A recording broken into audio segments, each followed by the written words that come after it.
Joe Rogan Podcast. Check it out. The Joe Rogan Experience.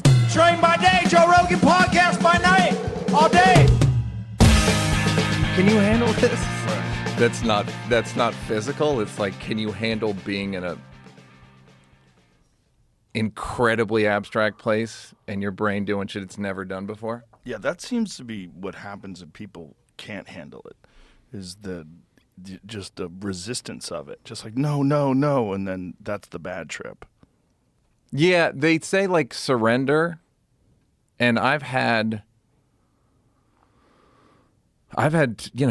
journeys. Joe, when you're in the medicine game, as long as I've been in it, you call it medicine. Plant medicine. Don't you? It doesn't immediately red flags. I want to punch go up myself in and the you face. Go, oh my yeah. God! Don't say plant yeah, medicine. Can't not say it. It's I'm wearing a fucking ayahuasca anklet as we speak, and I want to punch myself in the other side of the face. There's so much jargon and lingo that goes with like psychedelic talk that leads to like cults. Yeah, it's not different at all. Did you watch the Orgasm Inc. documentary on Netflix yet? No. It's about that one touch. It's really funny because I heard it's great. It's great. It's just the same shit happens. It doesn't matter where. I did a joke one time that every cult at some point the leader of every religious cult says, "Hey, God spoke to me and he says I got to fuck all your wives." Yeah. Without fail. Every sync across the board. All of them. Yep. Sorry, guys. I got that call. Yeah, send your wife in. I'm going to fuck her now. God decided now's the time. This one was different because it's a female leader. And it was based on orgasms, but this one was like, you got to fuck him if you're having a hard time. It was like the opposite of HR, where it was, you should, if you have a problem with him, you got to fuck him. There's a place here that was a cult, and the building was for sale. I almost bought the building. I was like in negotiations. Oh, that's where you were going to have the club, right? Yeah. It's the documentary's called Holy Hell. I still haven't watched it. It's on my list. It's fucking wild. It started out in Los Angeles, and this guy was he would get his male disciples, and he would give them therapy, make them pay for therapy. It's like $50, and then he would fuck another them. Hallmark, yeah. So it's like pyramid scheme. Yeah. Yep. Hey, bad news. I gotta fuck you. That's part of the deal. I don't know what to say. You want to be in it? Real therapy. Part of the group or not? Yeah. But it's just so sad. Like, listen to these guys tell the story. It's like there's some weird thing about human beings where they gravitate towards a big leader, but towards someone who claims they have the answers and seems very confident and can speak reasonably well. There's almost like a cheat code where people just like they get locked into that. It feels like order. It just feels like order. If somebody says, I know, and they're tall, first of all, if they're tall, that gets you like 60% of the way there. That helps. If they're tall and says, I know what we should do, huh? Good looking. Charismatic, good looking, fit, attractive to women, like it just makes you feel like a daddy's here. Some daddy's here. A different daddy. It's like, oh, all right, that's what people like about Trump. That's what people like about Obama. Most presidents are some form of that. Yeah. Reagan. Yeah. Certainly two-termers. George W. Bush in a weird way. You know what I mean? Like it's sort of George W. Bush, guy walked like he had a fucking 2-foot cock. Guy walked like he had to leave room for 2 dicks. That's how wide his gait was, and he said he used to practice it. He practiced. George W. Bush used to practice his gait. Really? You look it up. Yeah, he would talk about it in interviews. Like Can you imagine walking around your house practicing your impressive walk? Yeah. Well, can you imagine anyone more than him doing it? It's like the exact guy that would do that. Like, I'm gonna practice walk. Yeah. Bush's renewed confidence. This is 2005. Some folks look at me and see a certain swagger, which in Texas is called walking. That's how President Bush described himself during his acceptance speech at last year's Republican National Convention in New York City. But for much of this year, the president seemed to have lost the... Okay. It's just... Yeah, but I've seen other interviews where he talked about... about actually practicing his walk. Yeah. Well, they're originally from Maine. You know, they're like kind of fake Texans. Come on, Joe. Yeah, they were from No, Kennebunkport. I know. They're like, they couldn't be more blue blood. Yeah. His dad, George Bush Sr. was head of the CIA. Yeah. Yeah. Yeah. Which is weird now. I wonder if that would help him now, politically. I was the head of the CIA. Didn't hurt him then. Didn't hurt him, but only one term. Yeah, but that was because of, what's his face? Perot, yeah. Yeah, Ross Perot. Yeah. I'll tell you what's going on. Fucking guy's great. That guy, he fucking threw the whole thing out the window. Like when he bought television time, like primetime television time, he was like, I'll just buy the whole hour, and gave the networks money so that he could run his speech and talk about how you're getting fucked by the IRS. People at home were like, what the fuck? It literally was like one of the very first internet speeches. Yeah, absolutely. Yeah. He made himself go viral, and he appealed to people that were not... There's like a whole part of the country that's not spoken to by, I mean, mass media. You can call it liberal media. I think there's like a level that people just don't want to talk to them. It's like people that aren't especially rich or sophisticated or any of the stuff that people think is great and that advertisers want to appeal to. And then Ross Perot was like, look here. Yeah. And it's like a beacon for people. It's like a siren song when people are like, what? What's that? This guy. And that, by the way, a billionaire. And it's not about, people think it's about, he didn't seem like a billionaire. That was his, like, that's Trump's appeal too. Like, he doesn't seem like a rich guy. Seems like a regular guy. That's funny. Like, Dr. Oz lost. How? Because he seemed like a liberal. Fetterman seemed like a conservative. Because I think so much of it is just looks. You can speak to this yourself. People are against you because you're fit. There are people that are like, fucking meathead. I'm like, he's not a meathead. Fucking yeah, he is. It's because people wouldn't believe that you and I are friends. Do you know what I mean? Like, we're like it's like when a turtle hangs out with a fucking python. And the turtle's just riding the top of a python. People go like, how are they? It's like we're unexpected animal friends. So I just think it's so much of it is looks. So much. It's a lot of it is, right? Way more than people would admit. Anybody that saw the Fetterman debate would go, oh, this guy needs help. Couldn't watch. I literally couldn't watch it. I knew like that's gonna. It feels cruel or something. Yeah, it is cruel. It's cruel to put a guy in a position like that who's recovering from a stroke. You're not supposed to be under that kind of stress. Want coffee? Drink coffee?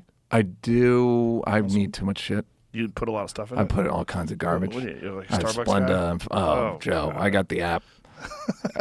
The app. Venti Soy Misto. I love an app. Yeah, I get there, pick it up. By the way, if you were homeless, wouldn't you just go grab food off the shelf at any of these Chipotle? Yeah. Immediately? I would just go right to Starbucks. Yep. Like, you're allowed to go in there. Yep. And they go, who's you for Josh? Yeah. There's probably a Josh on the shelf. Just walk in, grab it, Grab walk it, out. go over to Chipotle, get your lunch, Yeah. go to the park. I mean, it must happen constantly. But they're shutting Starbucks left and right because they're just inundated with homeless people. Uh-huh. Yeah.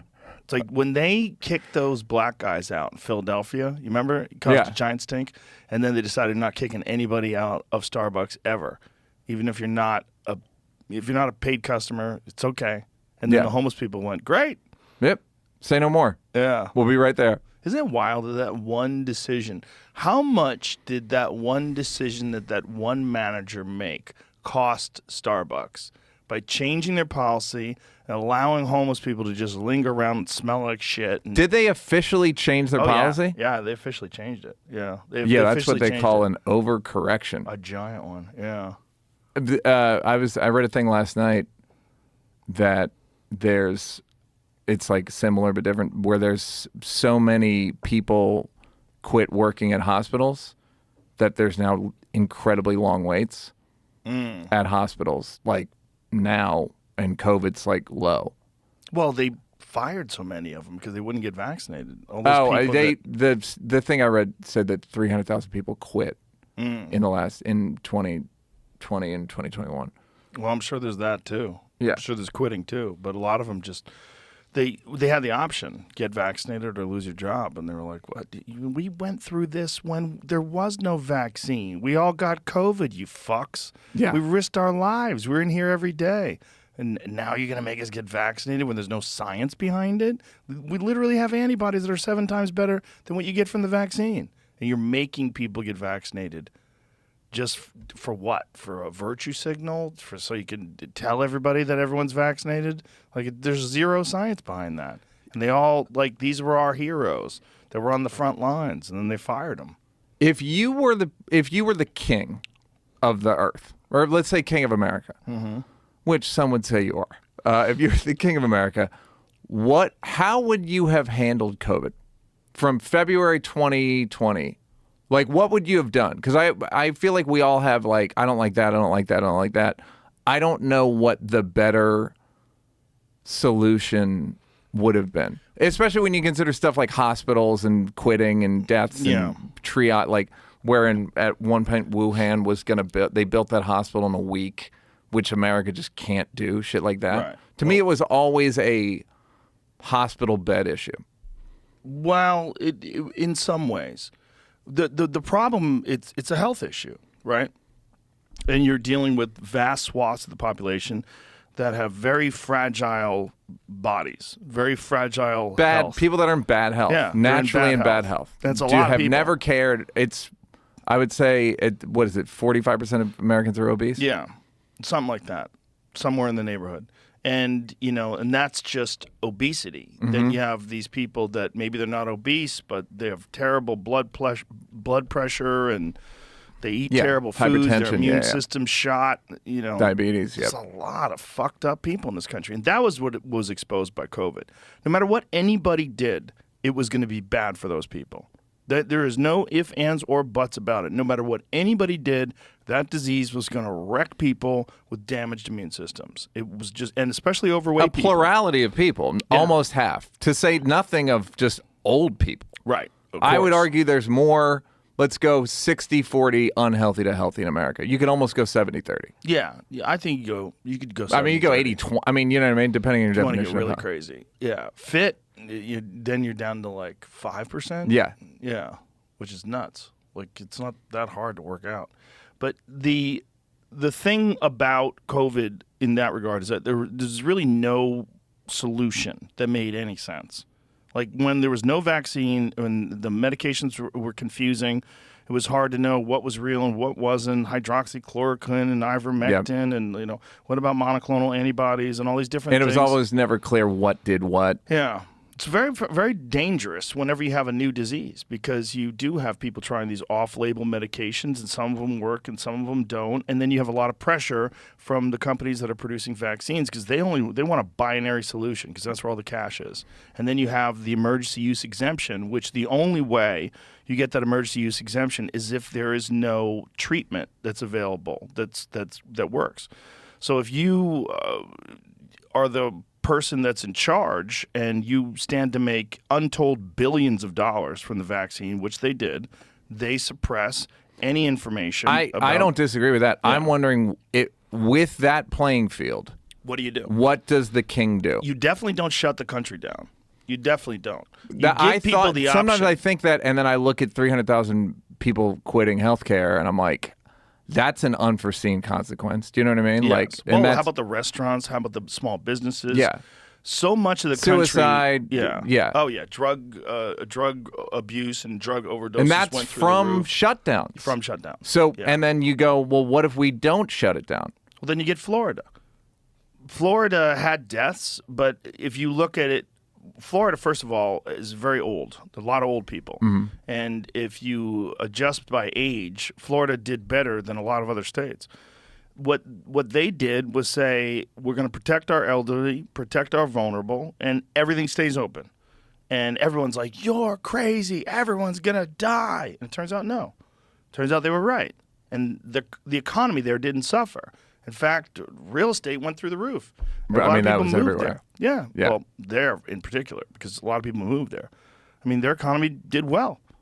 Same thing with Texas. They didn't shut down. I mean, they shut down for a little bit, and then they were like, we're going to open up, and we're going to be cautious, and you should be careful of your own health. And if you're a person who's vulnerable, take care of yourself.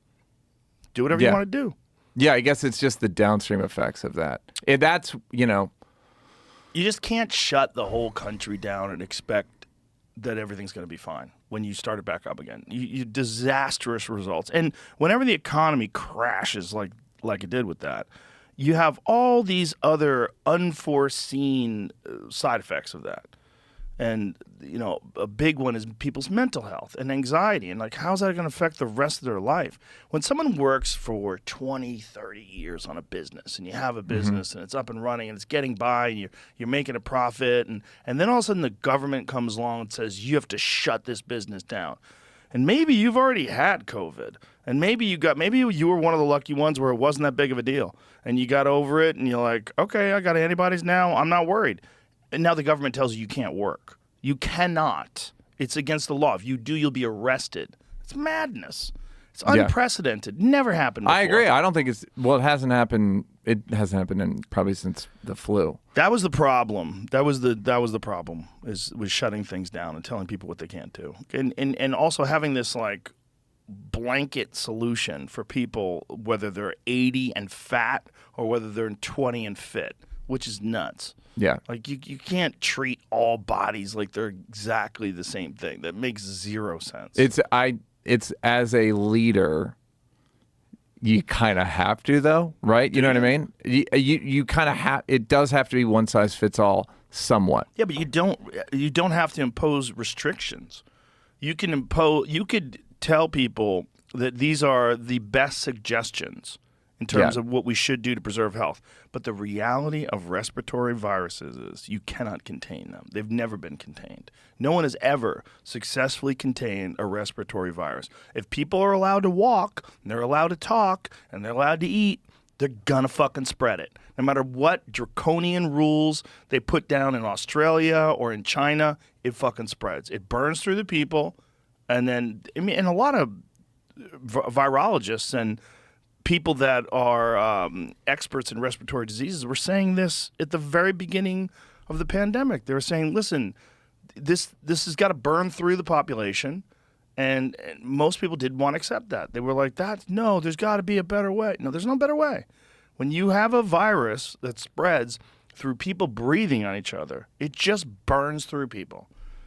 If you have the option to be on a ranch, if you've got a ranch in Texas and you got all your food out there and water and you could just fucking stay by yourself for 2 years, you'll be okay. Yeah. That's kind of what Howard Stern did, right?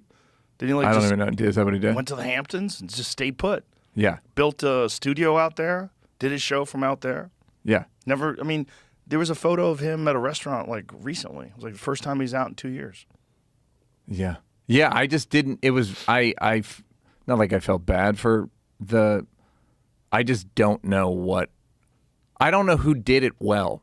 Do you know what I mean? I don't know what country did it well. Whenever I go Sweden and then all these things when you start clicking links, you're like, that seems inconclusive or contradictory, or it always struck me as just we don't have the infrastructure for that many sick people. Yeah, there's that. That's part of it. There's also... And the wear and tear of you can't make a nurse that you're a nurse. You can't just certify. It's like being a pilot. It takes a fucking long time. Right. And that's what they're running to get up against now. Big one of it's Mass General last week, a huge hospital in Massachusetts, in Boston. Then there's people lined up in the hallway last week because there's not enough nurses. There was one story in the article I read that was they have 200 openings at a hospital and no applicants. Oh, Jesus. None. No applicants. Well, imagine if you're a person who's dedicated yourself to healthcare work and then they come along and say, you have to get vaccinated or you're getting fired. And you had just gone through the pandemic, you caught COVID, maybe you caught it twice. I would also argue that there's that, and then equal parts, I would argue more like that was a hard time to be a nurse before the vaccine. Oh, yeah. Spit on, screamed at, misinformation, yeah. You're working for the guy. It's like... Well, just the amount of hours they had to work, yeah. too. Yeah. But again, if you're fired because you're not willing to get vaccinated, why would you want to come back to that job if you could do something else? If you could find another way to make a living, you're like, this is a thankless, shitty place to work, and they ultimately don't give a fuck about you. I have a friend who's a nurse, and she was telling me how there's a weird coldness that some people in the medical profession get because they're just accustomed to people dying. Yeah. That it's a normal thing, and it becomes normal. And then there's a coldness that sort of applies to firing people. It applies to, like, there's this thing where you're just accustomed to people dying. I was talking to your guys about this before we started rolling. Like, I'm of the mind, and it's wildly uninformed, but it's kind of whatever. Anyone who goes through heavy-duty combat is never the same. I kind of am of the mind that, like, the military wrecks people. Well, it definitely does wreck people. But some people, like some people like can a recover. lot of them. Some people are fine afterwards. Everyone is psychologically wired differently. And some people can handle extreme stress. And with some people, it's just a little bit of stress and you fall apart. Yeah. And I don't know if it's nature or nurture. I don't know if that's genetics. I mean, I think it varies widely because I think some people are just innately good at pressure. It's really and resilient. Weird. Yeah. Very resilient. Where would you put yourself on that? Oh, I don't know. Because it's, well, not. You don't know until you're out. Life, I would say life stresses. Do you handle stress well? Pretty good at stress, yeah. Do you find when you're doing a broadcast and they go, we're going live, 3, 2, 1, are you like, do you tighten up even a little bit or are you just aware? I don't feel anything. Like when I do the UFC, I feel zero. It's just fine. It's like I'm here right now. Yeah. The only thing that I'm excited because it's cool and I want to do a good job. You're wearing an IFB and they go, Jay, we need you to do and you just go like, okay. Yeah. Hey, man, so what do you... Yeah, there's never a like, oh shit. But also, I've been doing it since 1997. Yeah. Right? So I've been working for the UFC since the 90s. So it's like, it's so normal to me. Now, if I just had to do it for the first time, like I was talking to a friend of mine last night and we're talking about doing the O2 Arena. You know, we did this arena in London and he was like, he came to see me there and he was like, what was it like performing in front of so many people? It must be insane. I go, you get used to performing in front of lots of people, and then it's normal. But if it was the first time I ever went on stage, and I had to go on stage in front of all those people, I'd probably shit my pants. I wouldn't know what to do. Because it's a totally unique experience. But if it's not unique, if it's like I've done a bunch of arenas. Yeah, well, it's like altitude training. Yeah, like anything else. But I think it's just reps, putting in the reps, and then when you do like when I used to fight, one of the things that I found was if I fought a lot, I wouldn't get real nervous. I would get excited, but I'd feel real confident. But if I had like an injury and I had to take like 6 months off and then I had a fight, you're like, whoo, I haven't had that experience in a while. It's like the familiarity of that experience is very important. Like you have to be on it all the time. Like filming your special. Could you imagine taking 6 months off and then just filming a special? Like no matter how much you knew the material, you'd be like, fuck. Even though you clearly know how to do stand-up. You've been doing stand-up a long fucking time. You've been killing a long time. You know how to do it. It's not you know how to talk. It's not even a special skill like that you have to be physically prepared for. It's not like you have to be in shape to play football. It's not like anything like that. There is a weird shape, though. There is a weird... conditioning, like a mental condition. It's like I'm used to, it's like I used to say it's like being a lion tamer where like if you're not in the cage with lions every day, after about 3 or 4 days, the lions can tell. They probably can. I really believe they can. It's like those animal trainers. You see that lady that just goes like to the peacock? Yeah. It's fucking, that's how you kind of have to be with the crowd. Like, sir? Yeah. And they can tell that you're comfortable. in your essence. Yeah. But it's also they get how to be loose and relax. Like, how much time did you take off during COVID? What was the most time you took off? Probably like with no stand-up, probably 4 or 5 months. What was it like the first time back on stage? It was kind of gleeful. I know because they were the first good show was like okay, but the first like back room was really fun and like. What did you do? Like, what was it? It was on La Cienega, I think. I don't remember the exact show, but it was on La Cienega. Mark, I always forget his last name. Irish guy, Mark, looks like homeless D'Elia. It was just like it was just some outdoors like me. I think Jim Jeffries did it, Ian Edwards, and it was just fun because we all talked about like I don't need to do it that much, and then you do it, and you're like, this is fucking fun. Yeah. So you did. It was outside. Yeah. Yeah. Yeah. It was outside, so it was like that's a little weird. Yeah. Outdoor shows are already a little weird, and then how much time did it take before you did an indoor show after that? I don't remember. What's your arc with this? I went several months, March, April, May, June, July, probably 4 or 5 months. And we did one weekend at the Houston Improv. But then I got really high, and I thought, oh my God, what if I get COVID and give it to everybody and a bunch of people die? Like, fuck. And then so I stopped doing comedy. Because I was like, okay, I'm just going to go to places where you can do comedy. But that was like, no vaccine then, no real treatments. They didn't really understand what to do if you caught it. Mm-hmm. And so it was like kind of touch and go. I was like, maybe it's wise to not do this and wait until it actually comes. Because it was only like Texas and there was a few other states, Florida. There's a few places where you can go. And then I did it again in November. So it was July, and then I didn't do any stand-up again until it was actually October. Then Dave and I started doing those shows at Stubbs. Right. Which is an outdoor venue where we tested everyone and we had a COVID bubble and we had protocols in place, and that was a lot of fun. And then I did indoor shows at the Vulcan start from today, this day, 2 years ago. Huh. Yeah. Great. And I did the show, and I've told the story before, but Ron White was like, I think I'm going to retire. I heard this story's fucking great. He was going to retire, and then he got off stage, and he just grabbed me. He's like, whatever the fuck we have to do, we're going to keep doing this. Yeah. It was amazing. He was like pulsating with electricity. Yeah. You know? And so from then on, we've been doing shows. But the first ones back, it was weird. Like, I had to listen to recordings all day. Yeah. And I went over my notes, and I had to, like, think about transitions, and you have to, like, revise. Fortunately, I was in this similar boat to you where I was kind of ready to film a special right when everything shut down. So I had a lot of material that was pretty tight. It wasn't like it was all new stuff. Like, if I had to just do, like, if I already released a special and then COVID came along and then I hadn't done stand-up in 6 months and then I'm doing, like, new stuff, I'd be fucked. Yeah. Because you don't have anything. Have you filmed? You haven't filmed in a while, right? I filmed in August. Is it out yet? I haven't done anything with it. No, I haven't even looked at it. Why not? I didn't feel like it. I feel like filming. It went great. And I said, okay, good. Got it in the can. I think I'm going to release it right around the time my club opens. And so my club will be open somewhere around February, March. Okay. So that's what I'm probably going to do.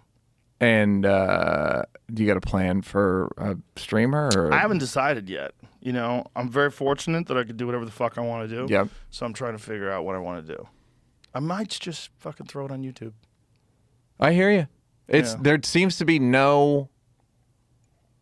a mutual friend of ours named Dave Chappelle used to say... good pussy doesn't need a pimp. Good pussy sells itself. That's true. But like Ari Shaffir, I think he's close to 2.5 million now.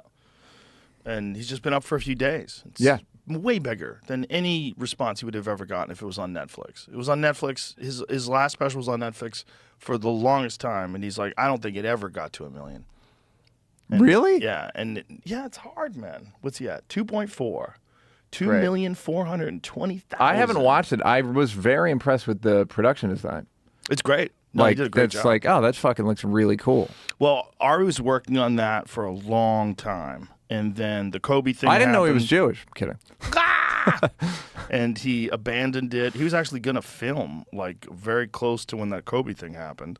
And then he sort of put it aside and started doing stand-up again and wrote a whole new act. And then, I talked to him and I was like, dude, why? You got to put that out. Like, it was so good because he had it so tight. And it's cool because it's kind of evergreen, right? It's not, it's just I grew up Orthodox and it was fucking weird. Yeah. And it's better now because it's like he's like, as time goes on, the more you can sort of sit with a subject that's very personal to you. And then, sometimes it's good to just put it aside and not even look at it for a while. That's kind of what happened with my show. I did it in New York for 4 months so every you did night. it as like a one-man show. Yeah. Now, when you do that, do you have a guy warming up the crowd or do you just go out there cold? In fact, no. You go out there cold, which is interesting because your first joke's either going to work or it isn't. So, like, you could sometimes they're primed.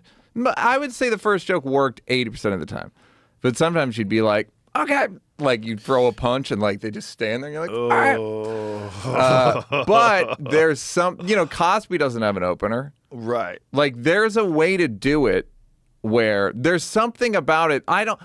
There's something appealing about it where if you don't have an opener, you just go like, yeah, the first 2 minutes will be a little bumpy, but like whatever. Yeah. It's fine. Did you ever see Richard Pryor live?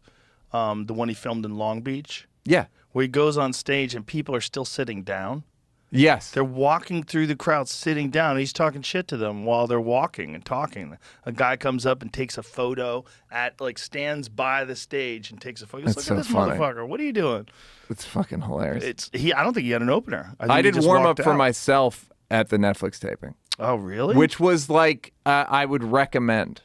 Really? So you did different material to warm It's up. 8 minutes. I did like 8 minutes, nice. and then just like, hey, just touching base, and then I'm gonna come out, and then it's actually better than having smart. like when Neal comes out, I need you guys to roar. Oh, that's the worst. Oh, it's so embarrassing. Those fucking talk shows when they have the applause sign, and then there's a guy that's like, come on, applaud. I always tell when I do clubs or any show when they go like, you guys excited to see Neal? And then they're all like, yeah. And he's like, Neal's in the back. And you're like, dude, you're going to make them hate me. Yeah. Like I'm in the back. Like, I didn't get enough. They didn't seem excited to see me. Yeah. I did my own warm-up. That was helpful. Second taping, I didn't have time. So second taping was 20% worse than the first taping. Really? Yeah, and it was one of these things where I'm doing the show, and I'm like, fuck, I should have fucking, because we were going to lose the venue, et cetera, et cetera, et cetera. Oh, and it was like, the load-in took too long, and I was like, fuck. And then, but by the end of it, the last half was better than the first show's last half. Do you know what I mean? Oh, that really must piss you off. Yeah, because it was like, oh, I could have fucking heard this the whole fucking. And that's the funny thing about doing a taping. I was asking about stress because there was a point where the tape day, I'm very involved in the production just because I can direct and I can do a bunch of stuff, and I've done like my buddy Derek Delgadio, who's fucking excellent and has a show called In and of Itself on Hulu. That's a magic show. I don't even like to call it a magic show. One of the best taped live shows you'll ever see. What? In and of Itself on Hulu. It's fucking excellent. But he's directing. He's only directed his special, so he's like, it's a lot of moving parts. Like, they didn't have a lav mic for me. They had a handheld, and I'm like, I'm wearing a lav, and it's 4. Oh, boy. And the audience is getting there. We got to tape at 5:30. Oh, no. And I'm like, the amount of just shit where you're like, oh, I'm going to fucking kill somebody. I'm going to fucking kill somebody. I swear to God. I had a funny observation, which is when when everybody gets the credit at the end, roll credits, if you get to give them all a grade. Like sound, B-. Yeah. Didn't love the lav move. Didn't love the... Was it just poor communication, or did you just have a shitty sound yeah, guy? it's just one of those things where, like, there's a lot of cracks. Just shit can fall through. You know, being in charge of a thing and doing arena shows and people fuck up. Yeah. Just by nature. Like, I remember Schumer thought it was sexism. Rock thought it was racism. When they started directing stuff and people were fucking up, they thought, this is about my identity. They don't respect me. I kind of am paranoid enough to be like, they're fucking haters and da-da-da. Like, I can easily lapse into that. And it's just people, human error. Incompetence. There's a lot of that. 30%. I have a theory. 30% of things just get fucked up. 30. If I say, hey, I need X, 30% of the time, people don't hear you. They misinterpret. They go, I have a better idea. But like straightforward stuff, like if you're doing a theater and there's a sound guy who works for the theater, it's almost 100% works. Almost 100% of the time. That guy knows what he's doing. You get in there. No, you've had problems? Atlanta. What happened in Atlanta? In Atlanta, the guy, I said, play Kendrick Lamar. The joke I always say is, what should we play for your entrance? I say, anything but Eminem. Anything, because they go like, hey, he's a white guy, he's affiliated with black people, we're going to play Eminem. And I'm like, nope, don't, please. And so I'm like, play Kendrick Lamar, give him the song, give him the time, 10 seconds in. And the Atlanta show, for one, I came out to nothing. And then I go, what? And they go, oh, yeah, he's a fill-in guy. Montreal, a bunch of shows. There was a fuck up every show. Lighting cues, just... I don't even... You get mad. The taping of my first Netflix special, 3 mics, the last 20 minutes of the second taping, there was a nightclub next door, Joe. Oh, no. Here comes the thumping. Oh, no. Thump, thump, thump, thump, thump. And you can so hear my it. dad's dying. I'm literally telling a monologue about my dad dying. And the audience, and I literally had the thought, you literally cannot even think about it. You cannot even a little bit get testy. It's not going to help. And you can't address it. Nope. Because I'm like doing a show. How loud is it? Does it pick up on the sound? Yeah. Oh, no. The good news is if I'm talking and there's a thump underneath me, you're not going to hear it. Meaning like, right. But when I pause, so we had to go through the sound and take out every thump kind of by hand. For how many minutes left in your set? In the set, 15. Oh, God. And dude, it's a monologue about my dad dying. So there's 0 laughs. And that's the kind of thing where it's like, where you go, yeah, no. Again, maybe it's just my luck. Maybe it's just like, I just have bad luck with shit like that. But, at a certain, it just shit fucks up. The sound, or the music, or the lighting cue, or a woman, they just, it's like, I do that, and you can rehearse it. I rehearsed it 5 times. Nope. So your thing that you did, the way you did it with this one-man show, what was the motivation behind this? Like, why did you decide to do a special that's not it's stand-up, but it's not necessarily really stand-up? You have a presentation. Yeah. This one's called Blocks, the new one on Netflix. Well, I'll tell you, the 3 mics one, I did the Comedy Central special 10 years ago. I thought it was good. Good jokes, whatever. People didn't really, like 10 years ago, though, Comedy Central was already in this weird spot where people weren't listening as much. Yeah, I agree with that. The ratings were surprisingly good. It was just one of these things like, I didn't become a big club act. I didn't have like, I'm now a devotee. It was kind of like, oh, that guy's kind of funny. Yeah, but I think everybody got that from Comedy Central specials. Like, you had to be like Kevin Hart. Like, there's only a few guys who did Comedy Central specials and just took off after 2000. It was like later, like when you get to 2012, 2014, now you're dealing with streaming services, you're dealing with other things, and you just don't have as many people watching. And it's also, you got commercials, which is the death of comedy. Mm-hmm. You're doing these 7-minute chunks. Netflix has commercials now, Joe. Isn't that wild? Yeah. I know. I wonder. I'm like, I want to watch it. I wonder, because it's not, they don't even say where do you want us to put the commercial. But are the commercials before shows or during shows? I have no idea. It's new, so I think it's during. Oh. Because if they're after, ain't nobody watching it. If they do it during shows, I will be very upset.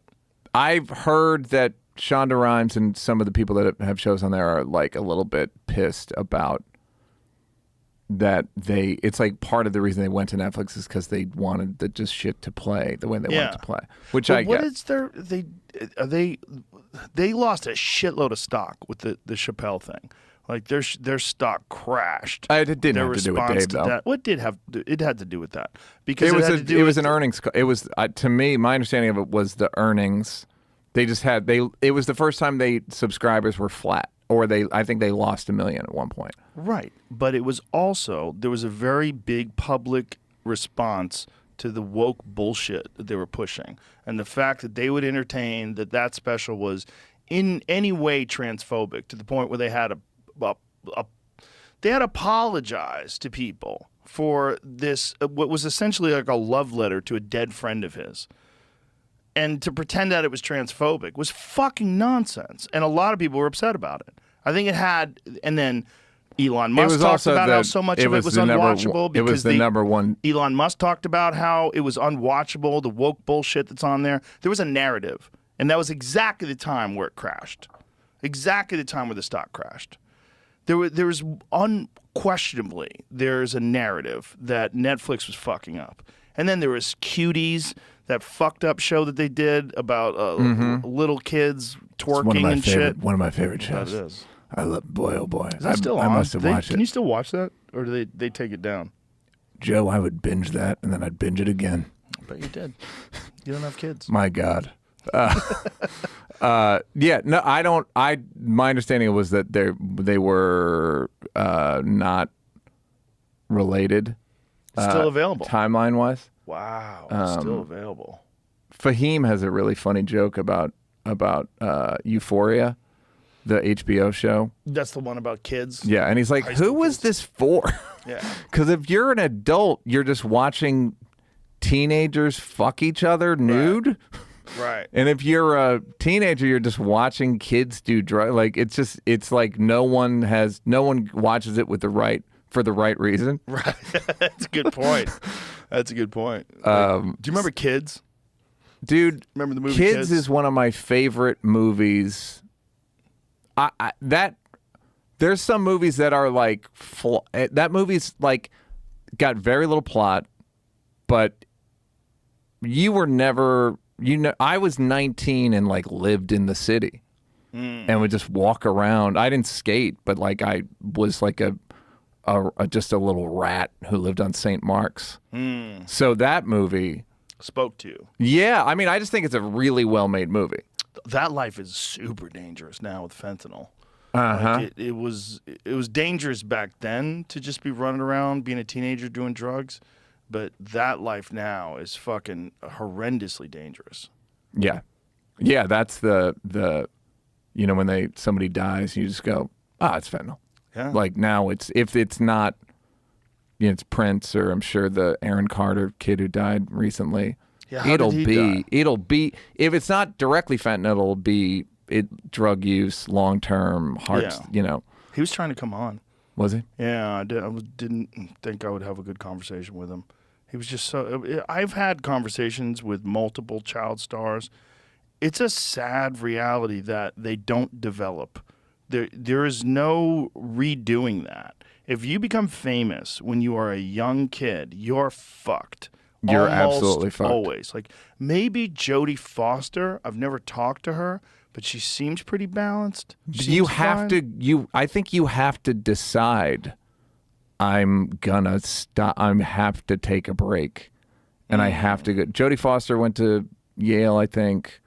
The girl from Harry Potter went to school. if you make a concerted effort to do something else. And and this is a big one, you have to hope your parents didn't fuck you monetarily. Yeah. I have a friend who was a child star. He found out late in life that his parents stole like $6 million from him. Yeah. It's real common. They feel like they deserve it. Yeah. I think there's a new law that protects kids, but that's one of those things you just got to fucking hope, dude. You got to hope, which you seem to have not a lot of outside people, or you hide it well. Meaning you don't seem like you don't have a crazy family. You don't have a crazy, like, there's not a lot of people asking you for handouts that I'm aware of, obviously. I'm sure you get plenty of like, hey, do you think I could, but it seems it's like mostly people I don't know well, honestly, right. that are asking me for stuff. Well, that's when it becomes family, or you got to hope that you know, that you just are in a good situation. Like I did a thing with that guy Giannis Antetokounmpo, the basketball player, and he's Greek, and like him and his brothers are all in the NBA, or like they all are pro basketball players. And it's like, and I was like, you're very lucky that you're all paid. You're all like, he doesn't have to worry about, you know, his brother. It's like, he doesn't have to worry about people. That's a real drag, that family stuff. Cause it's a real drag. Because you feel bad. You feel bad if you don't give it to them, and you feel bad if you do give it to them. Well, here's what happens. You never are even anymore. You're never just two people talking. Mm-hmm. There's always someone who wants something from you. Yeah. And they're angling towards that, and maybe they're not doing it today, but maybe they're doing it and setting you up for something they want to do in the future, and you sense it, and you recognize that the conversation is very slanted. It's not a normal conversation. And that becomes really sad for people. And some people, it makes you not trust anyone. Yeah. Some people feed off of it, though. Some people like it when everybody is like looking for something from them, and they can complain about it. And they can, you know, they like it also because it puts them in a position where like they're the fucking belle of the ball. Paterfamilias. Yeah. It's you get to be like come sit down. What do you need? Yeah. Which I wouldn't. That doesn't appeal to me. And that interaction of that status thing. That like, I need something from you. Yeah. And it just makes it not very human. Yeah, it's not very human. And you're never going to have like real conversations with those people, because they're not, if they think you're being a cunt, they're never going to tell you if they want something from you. So like, you know, if you're one of those guys that has like a bunch of sycophants that travel with you everywhere you go, and they're always kissing your ass, like, you can get real delusional really quickly. Yeah, and weirdly bitter, even though you invite them. Yeah, yeah. I was just talking to a friend who's a very successful touring comedian, and he was explaining to me how he's having problems with his opening acts being entitled and asking for things and getting things and doing things, and he was really upset about it. And we were having this conversation. I go, dude, this is really bumming me out, because you're killing it at life right now. Like, you should be enjoying the shit out of it. And instead, you're focusing on these few people that are trying to take advantage of you. And it was like legitimate taking advantage of him. Yeah. Like, there was some of them where I was like, what? Just people like literally like showing up to fly with him, and just I think I had the same conversation with the same person. Hotel rooms on his credit card. He's like, what the fuck? Yeah. And they're mad. Yeah. They're mad at him. They're mad at him. That's the crazy part, is like I think Chris Rock did a joke about it, where it's like you give them money and then they're mad. And it's like, wait, what do you? Because you represent their failure, their inadequacies. Because you're so successful. Yeah. And they hate the fact that they have to ask you for anything. It just fucks up the balance of. It fucks up the balance of humanity. It just fucks up like which is, I think, also why shows like this work, because you can only pretend for, you know what I mean? Like, Yeah. it's just like you get a sense of what the person's like. Yeah, after a while. I mean, I guess that's why a lot of these celebrities that start these things, they can't keep up. They bail. You know, like the Meghan Markles and Right. the fucking, I guess she's doing it now, but Prince Harry was doing one for a while, and Bruce Springsteen and Obama were doing one for a while. Yeah, that was wild. terrible. Like, guys, you don't got to do this. Please, I'm begging you to stop. Is there a Patreon that makes you stop? You just can't keep faking it. It's too hard to. If you have an image that you Yep. like to do, Bruce? there's a way you like to talk. Yep. Like, you know, I'd like to get that guy alone. I would love to talk to Obama alone, where he wasn't worried. You know, if I was like, dude, I promise you, I will tell no one we're having this I've conversation. heard quotes from Obama off the record that are all very funny and very interesting. I'm sure. The fucking guy was the president of the United Yeah. States for 8 years. Yeah. And he's got a very unique background. He's a very And a smart fucking guy. world-class brain. World-class brain, best statesman we've ever had Yep. as president, the best representation of what you would want if you want the rest of the world to see what is like an excellent American like, but Yeah. can't be himself. But meanwhile has all the money in the world and can't be himself. Like, how wild is that? Like, Yeah. can't just fuck around.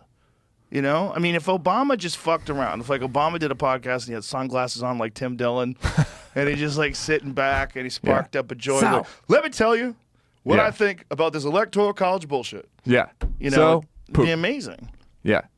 can't But you do it. also know, I mean, there's things, not like, I don't think there's a lot of things you want to do that you can't do. But there's like, you know, it's almost like Obama is everyone's parent. Yeah. Like, he can't be, it's like smoke crack. shit you wouldn't do around, you got daughters. Yeah. Ah. Yeah, you can't do that. Yeah, like, I don't. Yeah, I think that's the case. Well, that's the beauty about being a comic, right? Like, you're kind of expected to be at least slightly fucked up. Yeah. Yeah. Well, now.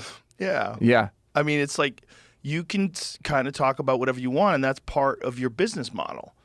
If you're a person who is a former president of the United States and you want to talk about getting your balls cradled, Yeah. like, I just like the gentle cradling of the balls, Yep. just a gentle tickling. Yep. You know, like, Yeah. no. No, You can't tell people you that. literally can't. Who doesn't like their balls cradled? Like, what are we doing here? Are we Yeah. pretending that Yeah, getting you your don't balls like- yeah. cradled is not great? Yeah. Why? Why does he have to It's pretend? his whole act. He does like 20 minutes and get his balls. He It's just so walks weird. out there. It's his closer. He's in this beautiful suit. Yeah. Yeah. Let me sit down. Yep. Tell you how I like my balls treated. Yep. Can you believe? Well, the question I wanted to ask you about all this stuff is how do you deal with when people ask me about you, people ask me about Dave, they ask me like, you guys are like firebrands.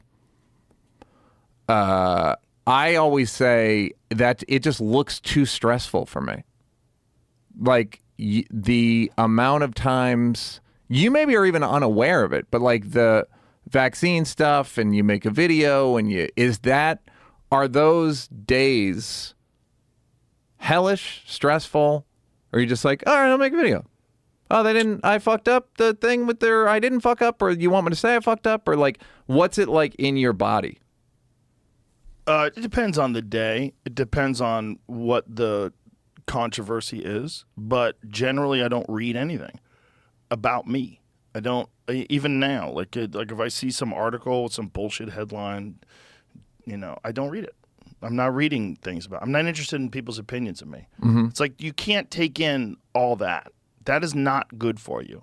And that's like a learning process. It took a while to figure that out.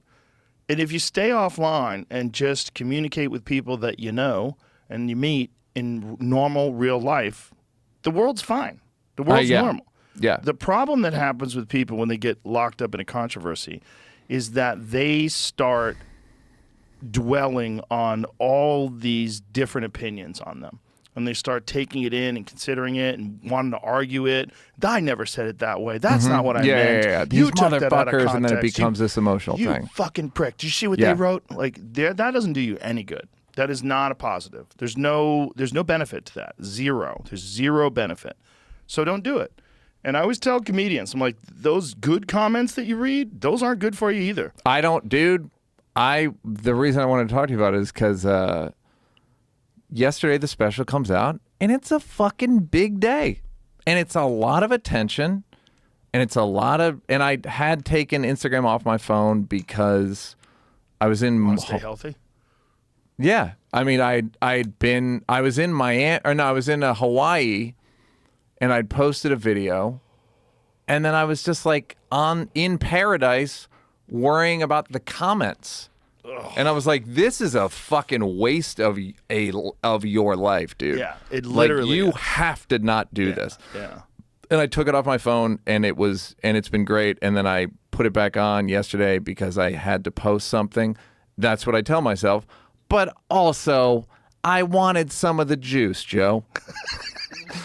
I wanted some of the fucthe juice. Give me some love. Give me a little bit of the juice. Tell me and you I love got me. a lot of juice. Yeah. And it was like, I liked it. The juice was delicious, Joe. Well, and you I was did a like, good job. Yeah. Look, I haven't seen your new special, but you're a fucking hilarious comic, so I'm sure you killed it. Yeah, thank you. Which is great. So you're getting good juice. You Right. deserve that juice. Yes. And I was like, and I liked it, and I was telling somebody last night, I was like, I really liked it, and then I was like, but that's not me. And I'm like, oh, it is. Yeah, it is. It is me. I like the juice. How do I, I obviously like took it off my phone again, whatever. Of course. Obviously, goes without saying, took it off my phone again. What? But and then I think about I could feel the like being a cunt coming up in me. Just being like, well, yeah, I deserve it, and I'm like, just really? Like, and I'm like a sore winner, where I'm like, you motherfuckers, like I'm telling people off in my head, and just like Mike Nichols, the director who was a comic, and he was Nichols and May. He said being a performer, he like transitioned to being just a director, and he said being a performer brought out the baby in him, where he'd say.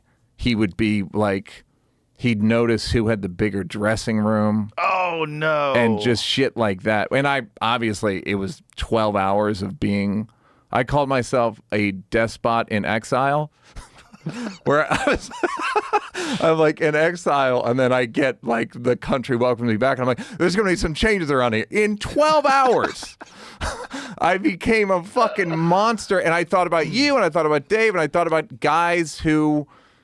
Chris, just people that it's Adam saying like big attention, a lot of positive attention pointed at you.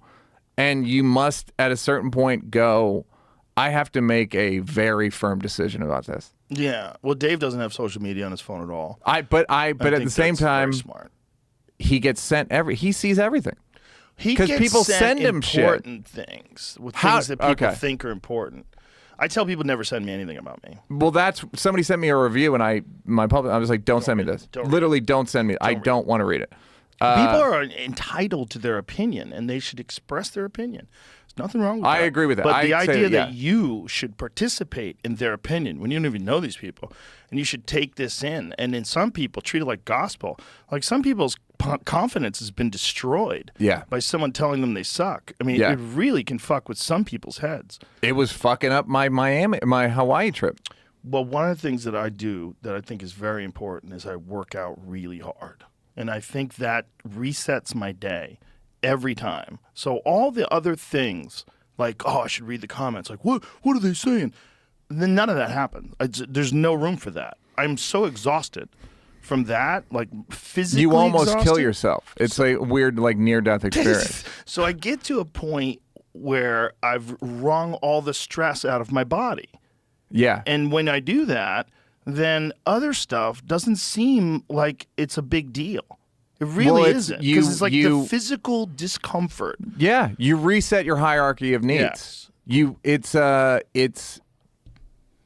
yeah, it's like I wrote a joke with Blake Griffin, the basketball player, one time where it was like they're interviewing guys after they've just they're trying to get oxygen to their brain. Right. Like it's a bad time to do an interview. Well, I was doing interviews with people after they got knocked unconscious.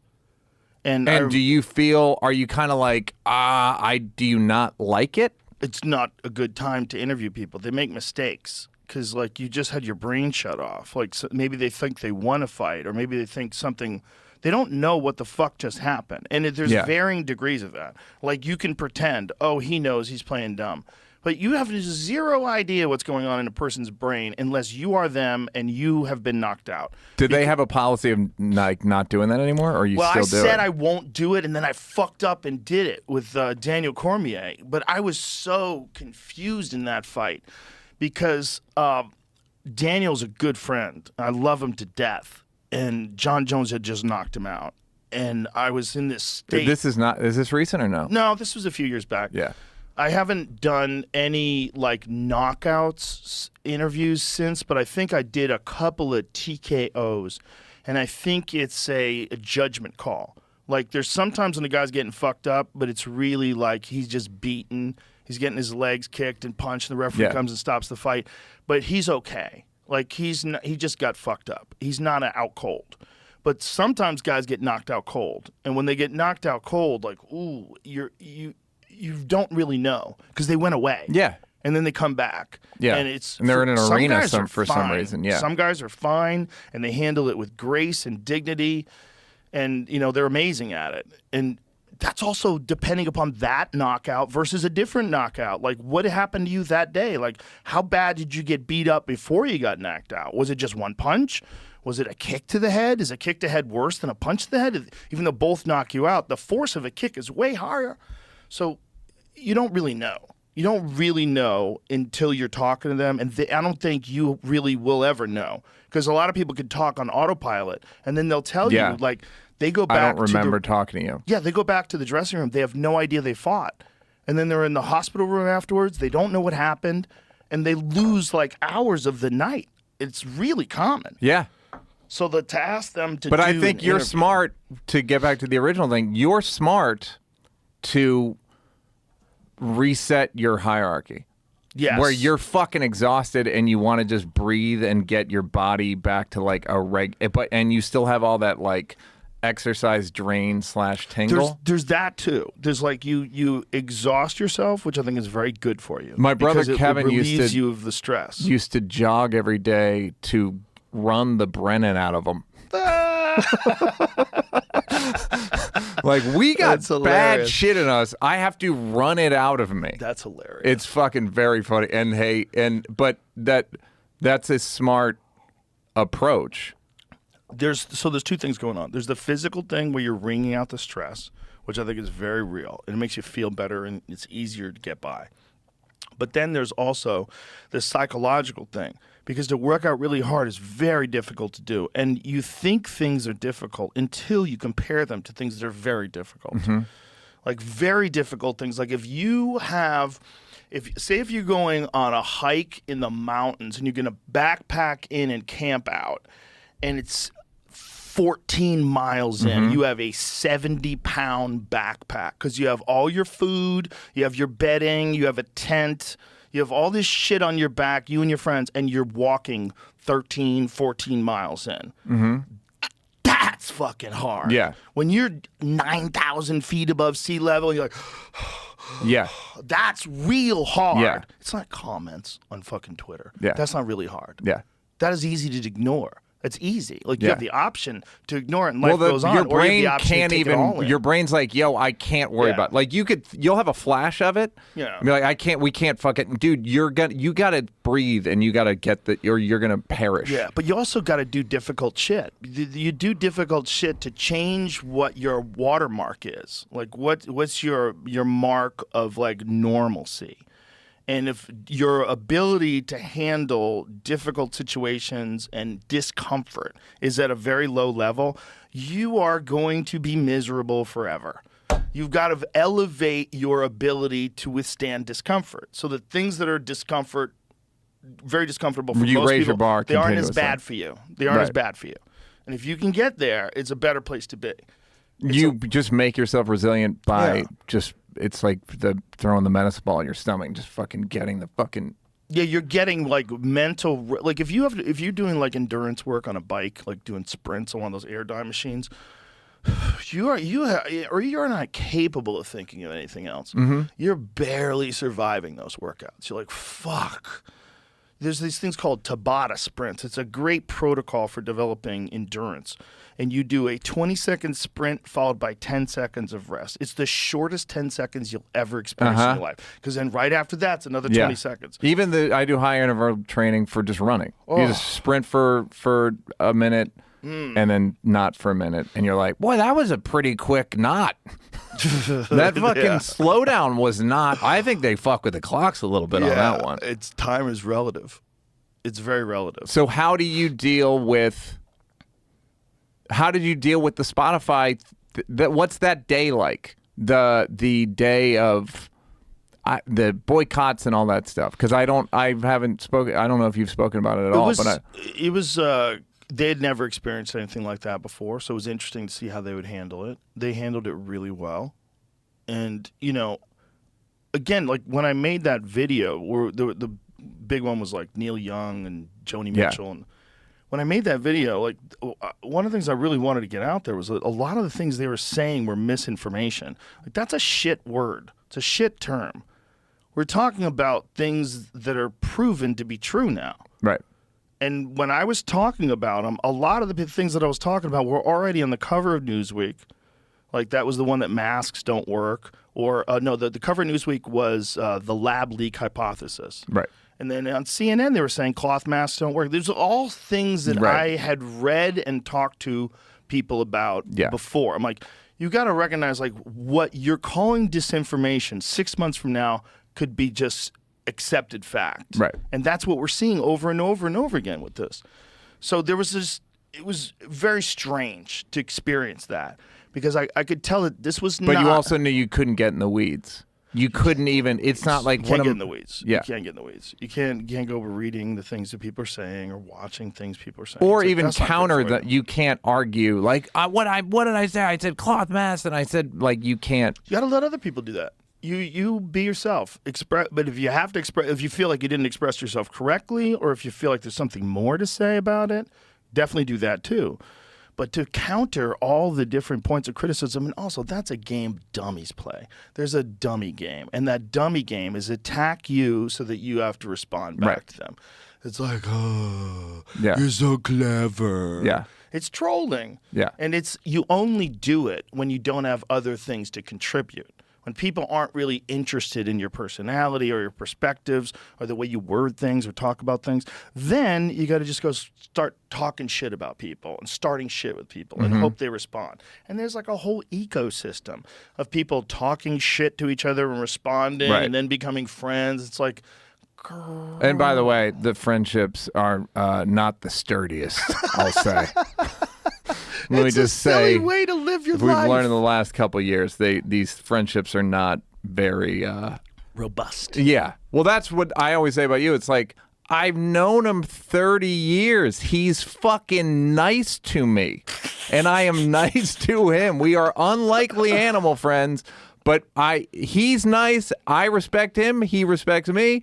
I can look you in the eye, know it's true, and I don't. So when people, the amount of like wokey lefty people that will fucking write you off in a second.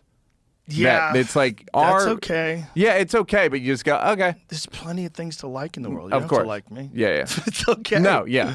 But I'm It's saying okay. like there's But a. I represent that masculine energy that is so dangerous in today's society. Yeah. Yep. Yeah. But I also represent being nice. I think it's important to be nice.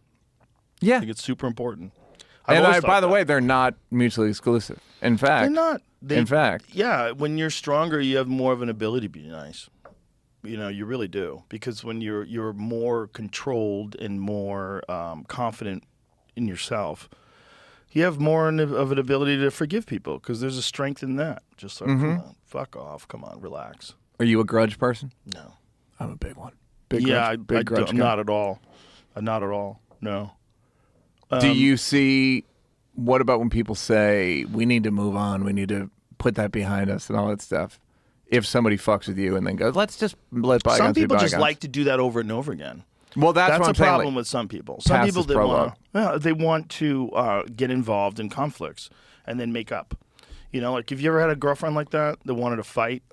And, you know, a lot of boyfriends do it too. A lot of people do it it's a normal sort of psychological roller coaster you put yourself on, where you start fights over nothing just so you can make up, because the making up is so intense. Because it's like, oh my God, is it really going to break up? I don't want to break up. I don't want to break up either. And the next thing you know, you're making out and you're fucking, and it feels like it's amazing. I did tell a woman, like, hey, you don't like me. Because she kept doing it. I was like, hey, you need to take your own word for this. We don't get along good. Yeah. You just got to stop being like, hey, man. No, you don't. I know how this ends. You yell at me for nonsense, and then I plead my case. But once you're pleading your case, it's like, what am I? You just feel it's like you've already lost. When you get stuck in a relationship where the other person likes to just berate you and badger you and insult you, which can happen male or female, right? Yeah. That is the worst place to be. That's one of the worst places to be. It's a swamp. Unlike, it's real sticky. It's a fucking swamp. Real hard to get out of. It's a bog. Just zzz, your wheels are turning. And you cannot, because then they can go like, so you're giving up? Oh, God. And you're like, fucking, all right, I'll fucking do it another. You know what gets actually like a applause break in the new Block special is I go, I've never been lonelier than in a relationship I didn't want to be in. and people are like, yeah, it gets like a slow roller, like, that's ooh, good. That's good. That's so good. That's so true.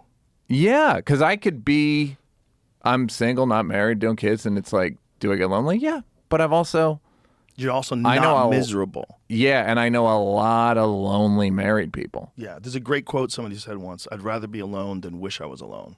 Yeah, yeah. It's like alone has its problems. Yeah. But it's very manageable. It's certainly much more manageable than being in a shit relationship. Because if you're alone, you can meet someone nice. Uh-huh. But if you're in a shit relationship and you can't get out, you living together. And if you meet somebody nice, you got to call a lawyer, Joe. Oh, no. And you got your bills all tied up together. And maybe, you're not married, but you did buy the house together. Like, oh, God. Oh, God. I had a girlfriend move in with me, and somebody goes, mark the date down. And I was like, why? And they go, because California common law says that if you live together for 7 years, you're basically married. Oh my God! And he goes, it just happened to so and so. 2 days after 7 years. 2 days after 7 years, they get hit. Yep. Wow. Not married. Maybe you should have like a clock, like one of those digital clocks, like the debt countdown. Yeah, exactly. Let's just count down to 7 Baby, years. we got to get the fuck out of here. 5 years in, you're like, oh, I'm getting a little itchy. Yeah. This is dangerous. Yeah. So what happened with this friend? Did someone file oh boy. Uh-huh. Looking for a big payday. Uh-huh. And I think they got it. Oh my goodness. Wow. That's just stealing money from people. It's another thing that's in the new special where I say it's like relationships are reliant on like this is a shared thing. And then at a certain point they go, I've been pretending. And then you have to look through it and try to figure out when they were pretending and when they weren't. And then you just have to accept like, oh, this might have all been a grift. And I've seen it. It's happened to me, and not for money, or not a lot of money. And I've seen it happen to guys I know with a lot of money, and they get. It's a real thing. Yeah. Like, people that look at someone who's got money and you act like a predator. and you get close to them and you pretend you like them and you date them and you fuck them. It's like a very high level of prostitution. Yeah. That people engage in. It's like to me it has a lot more to do with sociopathy. Oh, it does. Yeah, for sure. It's like, what did you do? But then you've also got the ego of the guy who thinks this like super I earned it fair and square. Bomb ass 30-year-old fair woman and is into I him. always got hot chicks, bro. That's on you, stupid. Like, look at that. Look at this. Of course, this isn't a fair fight. Well, that's whenever I'm on dating apps, I just go, have I ever dated someone who looks like this? Like in this area of hotness? And if I have, then I'll like them. That's a good move. But if they're way, I'm like, there's no point. I wouldn't trust them. It's so rational. I don't trust you, lady. Yeah. You shouldn't be. You're here for the wrong reasons. I do really enjoy when I see those couples, though, of like this aged, fucking decrepit man and this bomb-ass wife. I love Louis that story. had a fucking great joke about it. Louis' most recent special, incredibly good. The one before that, excellent. But he had a joke about you're old, you got money, we get together for a couple years, I die, you keep the change. It was so fucking funny. That's a great line. Keep the change. But that doesn't bother me. No, it doesn't bother me at all. That's a fair, everyone knows what's happening. Yeah. He knows what's happening. Yeah. She knows what's happening. Yeah. Everyone who sees them knows what's happening. It's when they could be very high status and get a lot of good-looking girls, high status women, and then they were just lying. Yeah. And there's nothing you can do about it. Not and a then damn they thing. They can add the women can add the resentment to it. Like, you knew I didn't care. What would I did it and you they can justify it in their own heads because, like, you made me wait and I did it. I would rub your feet and just all this shit of like, lady, I thought you meant it. It was a job. Yeah. It's a long hit. Yeah. It's a long financial hit. Yeah. And that's men are vulnerable to that, but so are women. A lot of older women. Young guy comes along, fitness trainer. Hey, baby, doesn't Cher have like a 35-year-old boyfriend? I hope so. I think she does. Good for her. Yep. But for some reason that bothers people more than when the old man gets fucked over. It bothers people when wow. He's young. 36. I think it said he's 36. How old is she now?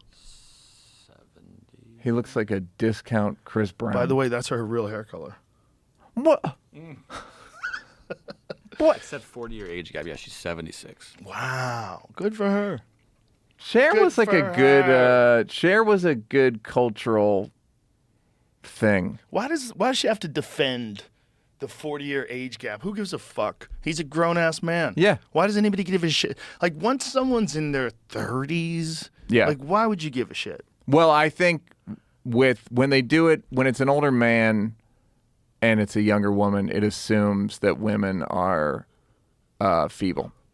It's like old Elizabethan fucking like, will a man? It's some of it shows some of the Me Too stuff where they go, he used his power. All right, okay. Do I have power? When do I have power? When don't I have power? Yeah. I don't. But it's just nosy and gossipy. It's like when people get mad that DiCaprio's not married. Right, and that his girlfriends are always 25. Yeah, good for him. Yeah, That's what he likes. If it was a 25-year-old guy and a 40-year-old woman, no one would care. No, they love it. You go, girl. You go, girl. Yeah. Yeah, like, isn't that Kate Beckinsdale? Oh, Doesn't she like I'm young? Yeah. Yeah, good for her. Good for her. You like Pete Davidson? Good Me for too, lady. her. Good for you. Yeah. Go have some fun. Yeah, knock yourself out. Yeah. Yeah, like I don't. It's not even. It's weird. It's weird to care. You know what's weird is that gold digging is totally legal, but there's no courses on it. Like, you would think that, like, it's literally a form of business. Like, if you really thought about it, there's certain businesses you go into where you're just going in to make money. If you're selling like waste baskets. Mm-hmm. Like, are you fucking passionate about waste baskets? Or are you just trying to make some money? You're just trying to make money.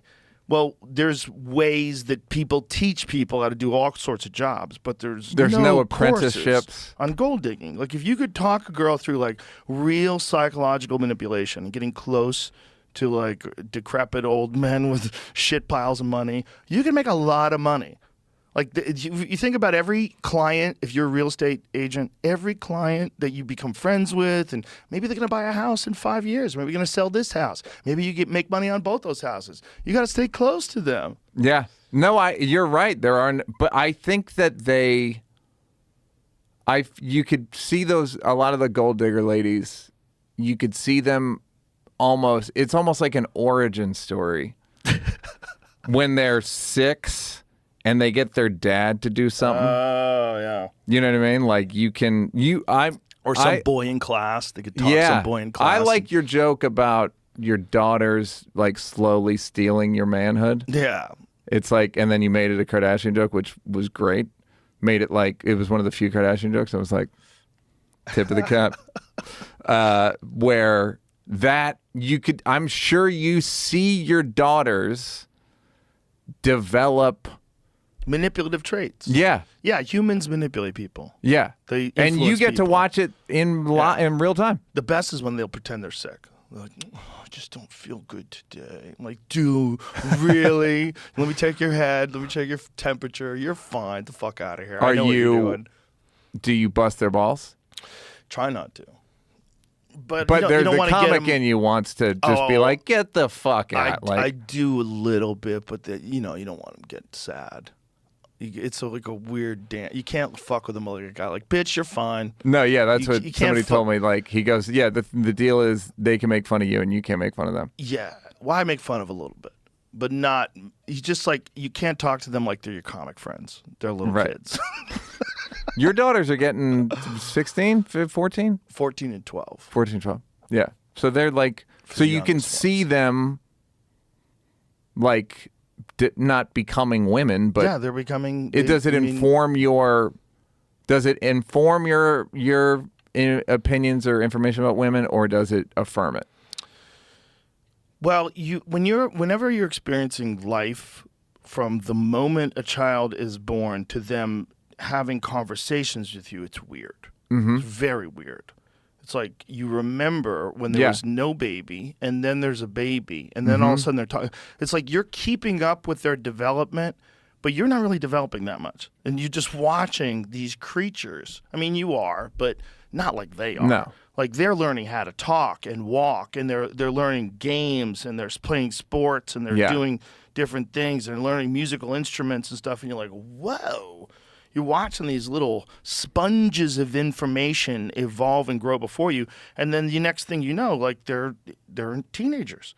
And that experience, like, if you're not there and see that experience, like watching a human being go from being a baby to being a young teenager, I don't think you're ever going to appreciate it. We like to think of people as static things. It's like a weird thing we do, where if I know you and you're 43 years old, it's like, oh, Neal's always been 43. Like, this is 43-year-old Neal. But I didn't know you when you were 3 days old. I didn't see this arc that you went through to get to where you are. So I think because of that, and because we're so egocentric and we're worried about ourselves right now, we often see people like this is how you've always been. This is who you always are. This is how you are with everybody. The way you are with me is how you are with everybody. And I don't really appreciate the arc of development that human beings go through unless you're there for it. Unless maybe you have a younger brother or sister and you get to see them grow up in front of your eyes when you're already... Yeah, that's the thing. I almost think one of the reasons I don't want kids is because I never had a younger brother or sister to like watch. Right. You know what I mean? Well, I have a younger sister, but she's only 1 year younger, so we basically grew up together. But I think that that does aid in people's decision making. Like, if you're a sister and you're the oldest sister and you have to babysit the younger one and you really like it and you like taking care of kids, well, that's a good sign. Yeah. Maybe you should have kids. But when you're watching your own kids grow and develop, it's like very eye-opening. It just makes you really take into account all the various factors that are involved in making a human being and developing a well-rounded, healthy human being. And is it where are you on nature nurture? Is it, do you see them at forks? There. Do you see them come to a fork in existence and like make a decision and you're like, wow, if they'd gone that, if they, and by the way, it's not even a decision, it's just an inclination. Well, I think you want your children to be able to make decisions for themselves, but it's like how many and how far? Like at what point do you feel like, you know, you need to impose some guidance or some discipline if they do something fucked up, like if they break into your liquor cabinet and steal all your booze and their 13-year-old buddies are blacked out on the floor, like, hey, we got a problem here. Yeah. Like, you guys just drank my booze and you're 13. Yeah. And there's also, maybe the 14-year-old would do it and the 12-year-old. They have different personalities. You got to communicate with them, but their kids are going to do kid stuff. They do the same stuff that we did when we were kids. We check your father's drawer for joints. You steal Playboys. You do, it's normal stuff. Kids are these little human beings that are growing and developing. And I think one of the most important things is having conversations with them like they're regular people. That's not hard to do. Like, you just talk to them like they're a regular person, and instead of trying to talk to them like a little kid, I mean, I'm very loving, but I'll oftentimes have conversations with them. I'll try to explain things like the way I could explain to an adult, and I try to get them to explain things to me, you know, in a sort of a very expressive way. And it's wild, man. It sounds like a weirdly surreal experience. It's very surreal. It's very surreal. And I started thinking of all people as babies. I've been doing that too. I've been doing that like as if it's like all the things we sexualize, and I'm just in terms of women, and then I go like, she doesn't walk that way because she wants her ass to shake. When she was 2, she just started walking that way. You know what I mean? Like, just these things that happen, and then we ascribe like motive, or it's like, no, it's just what fucking happened. If a woman is wearing high heels like stilettos and she walks, that's how they walk. Like, you have to walk that way with those things. Yeah. It's not like they're trying to get or you just hoot and holler at them. Exactly. Or like that's just how they started walking. They walk in the balls of their feet, or they walk they're both. That's how much women want to be hot. They want to be hot so bad that they'll wear the dumbest shoes. Yeah. That you can't get anything don't fit, don't work. You can't run in them. Nope. You can't fight to the death in them. You can't get away from fucking wild animals. There's not a damn thing you can do in those hierarchy. What are your priorities? You have these ridiculous stilts on. Yeah. And they're making you stand up on your toes. They probably are killing your feet. Yeah. But damn, your ass looks great. Yep. Makes your ass poke out. Worth it. Yeah. And And it's more common than not.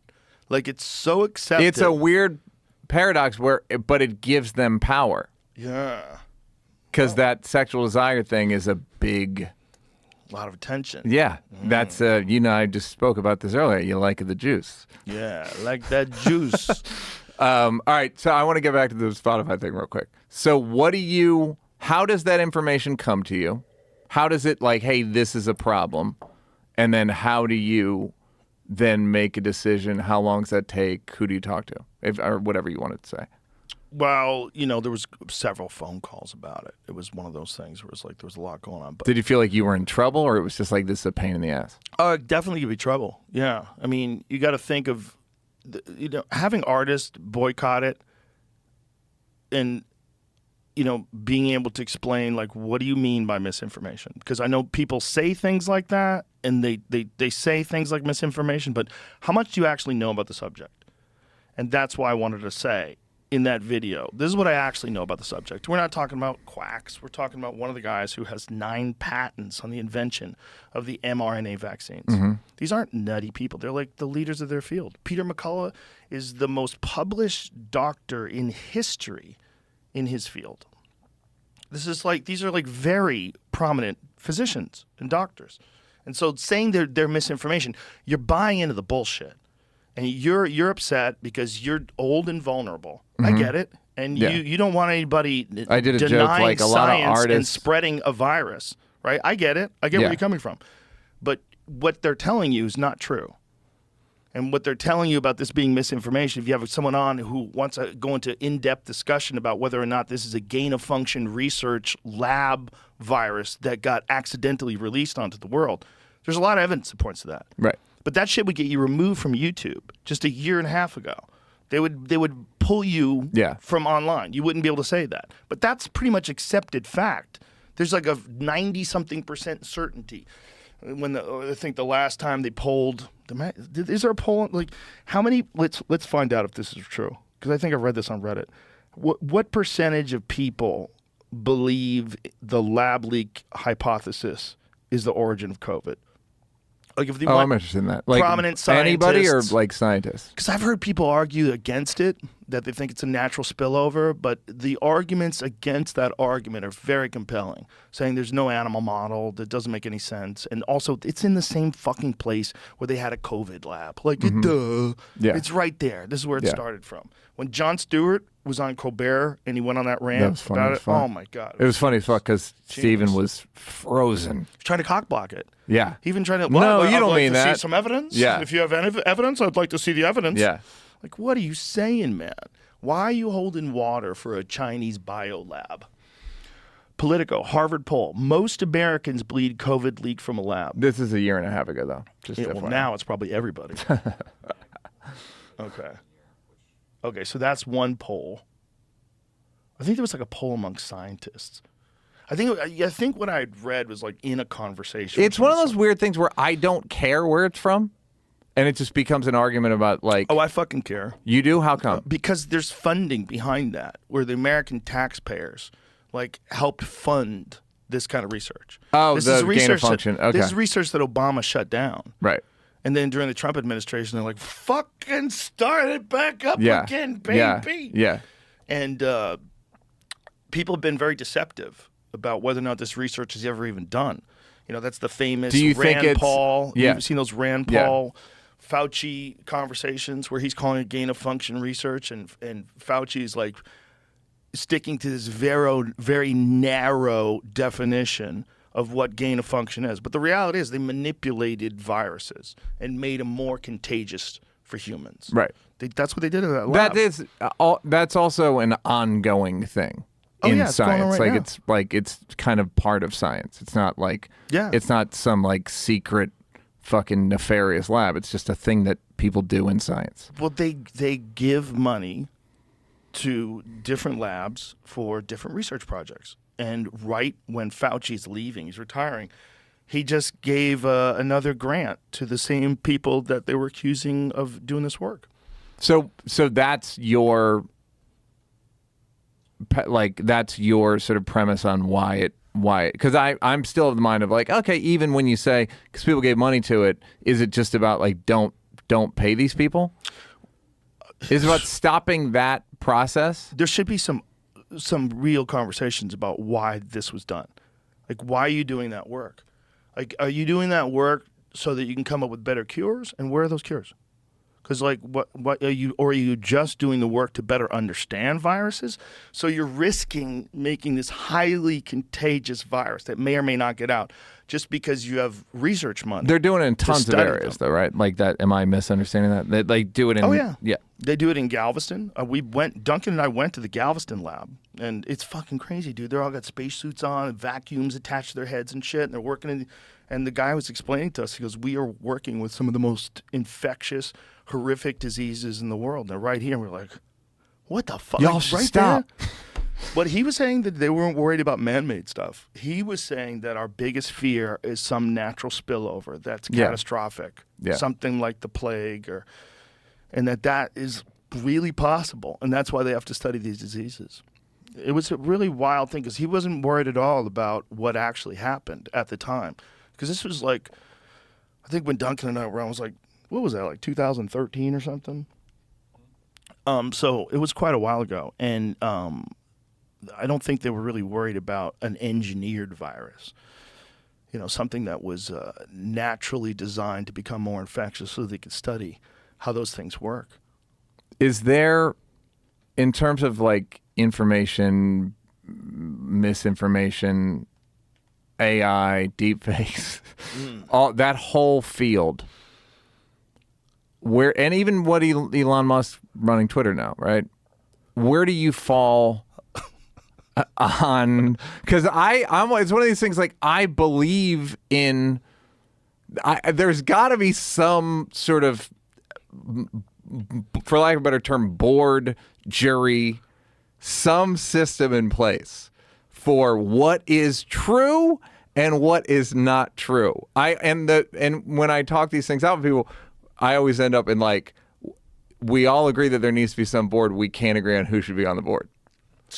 How would you fucking do that with all the subjects? Think about all the different subjects, whether it's pop culture or fucking entertainment or technology or medicine, or how many different experts would you have to employ to make sure that everything everyone says is true? I think a better solution is mind reading. And I think we're probably way closer to that.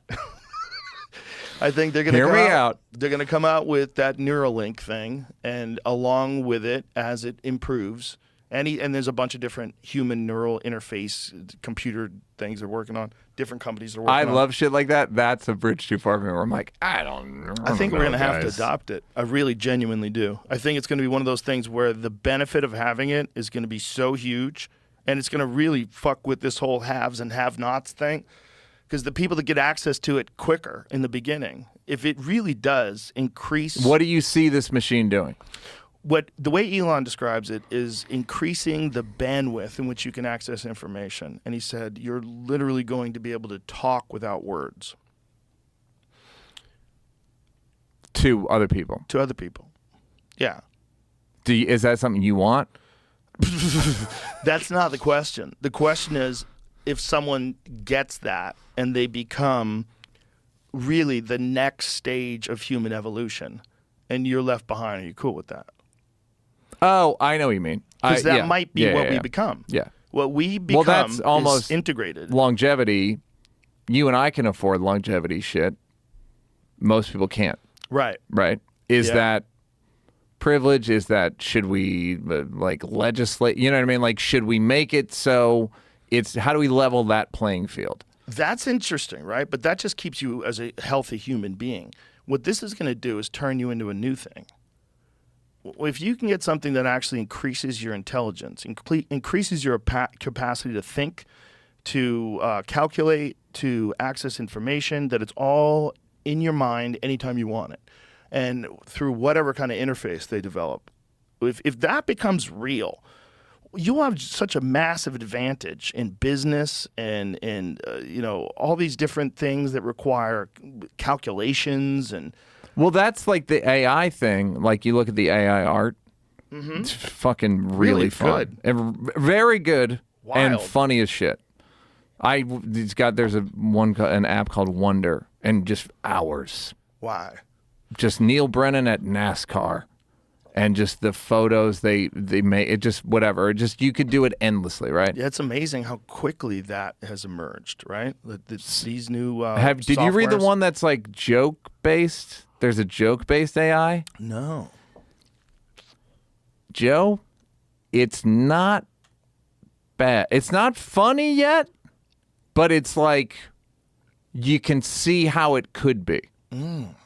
So I think it will be like bodybuilding, where there's clean competitions and assisted competitions. Or like, yeah, but of course a bot's funnier than me. Right. Like it, you know what I mean? Like, it's going to get to the point where that art thing, the one that won the competition, it's a fucking really nice painting or whatever the fuck you call it. Really nice creation. Yeah. But it's not even, it's like, to say it's wrong. It's not, you can't have it competing against humans. No. So that's, I think what you're saying is like, well, what do we do? I think there'll just be like divisions where. The problem is, though, if that's what human beings are going to become ultimately. We seem to be totally reliant on technology. Everybody accepts that. Mm-hmm. Everyone has a phone. Everyone has email. Yep. Everyone has a computer. You know, when they first came out, the personal computer, there were so many people that were saying, this is the dumbest idea ever. Who the fuck is going to want a computer in their house? Now everyone has a computer. If all of this becomes integrated into the human body, our level of acceptance of it right now is 100%. And it's not weird in any world the funny to how carry a phone. Insidious it is, where it's not. It's slow. It's slow moving, but it's basically in your body. Yeah, because it's piggybacked basically, to you. yeah. It's even if it's not Bluetooth, it's an appendage. Yeah, at this point that we welcome. Yes. And by the way, it didn't happen overnight. Although I remember having like a sidekick in 2003 and being like pretty hooked on it. Yeah. Like pretty quickly, like, oh, this is very valuable. Yeah, people love the sidekick. You got a full keyboard and everything. Forget it. What are we talking flip about? it up there Fucking for you, that click. Fucking, you were king of the world. Yeah, if you were cool, that was like when Paris Hilton was in full bloom. Couldn't tell me shit. She had a sidekick. Yeah, you goddamn right she did. But the question is, if you this is a separate discussion, but it's almost like if you took when they do the Is America on the Right Track, and they vote like yes or no, or is this kind of, if you ask most humans, is Earth on the right track? They'd be like, nah, I don't think this is good. I don't think where we're headed's good. And the thing with the implant, I agree with you, but it's the same way I take Instagram off my phone.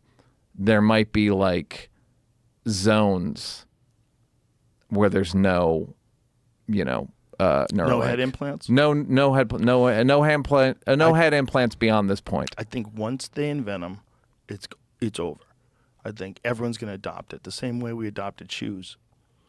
I think people are going to realize that having some sort of a computer interface that's far superior in so many ways to your human brain. memory, Yeah. to human memory. Yeah. What if you could offload your visual memory to like HD video? Mm-hmm. That was like an episode of The Dark Mirror, wasn't it? Yeah. Yeah. That's not outside the realm of possibility. If they do start installing chips in people's brains, we will have like a super accurate recording of everything you do, and everything you've done. Yeah. And if at any point in time someone accuses you of something, Well, yeah. there's no more opinion. There's no Well, that's opinion. the problem with China. You go to China, they scan your face. Mm-hmm. They're tracking you the whole time. I was thinking, like, I couldn't do drugs. I couldn't go. If I go somewhere to do something fucked up, and if I'm Chinese, you cannot be a dissident after that point. Because they go, what are we doing?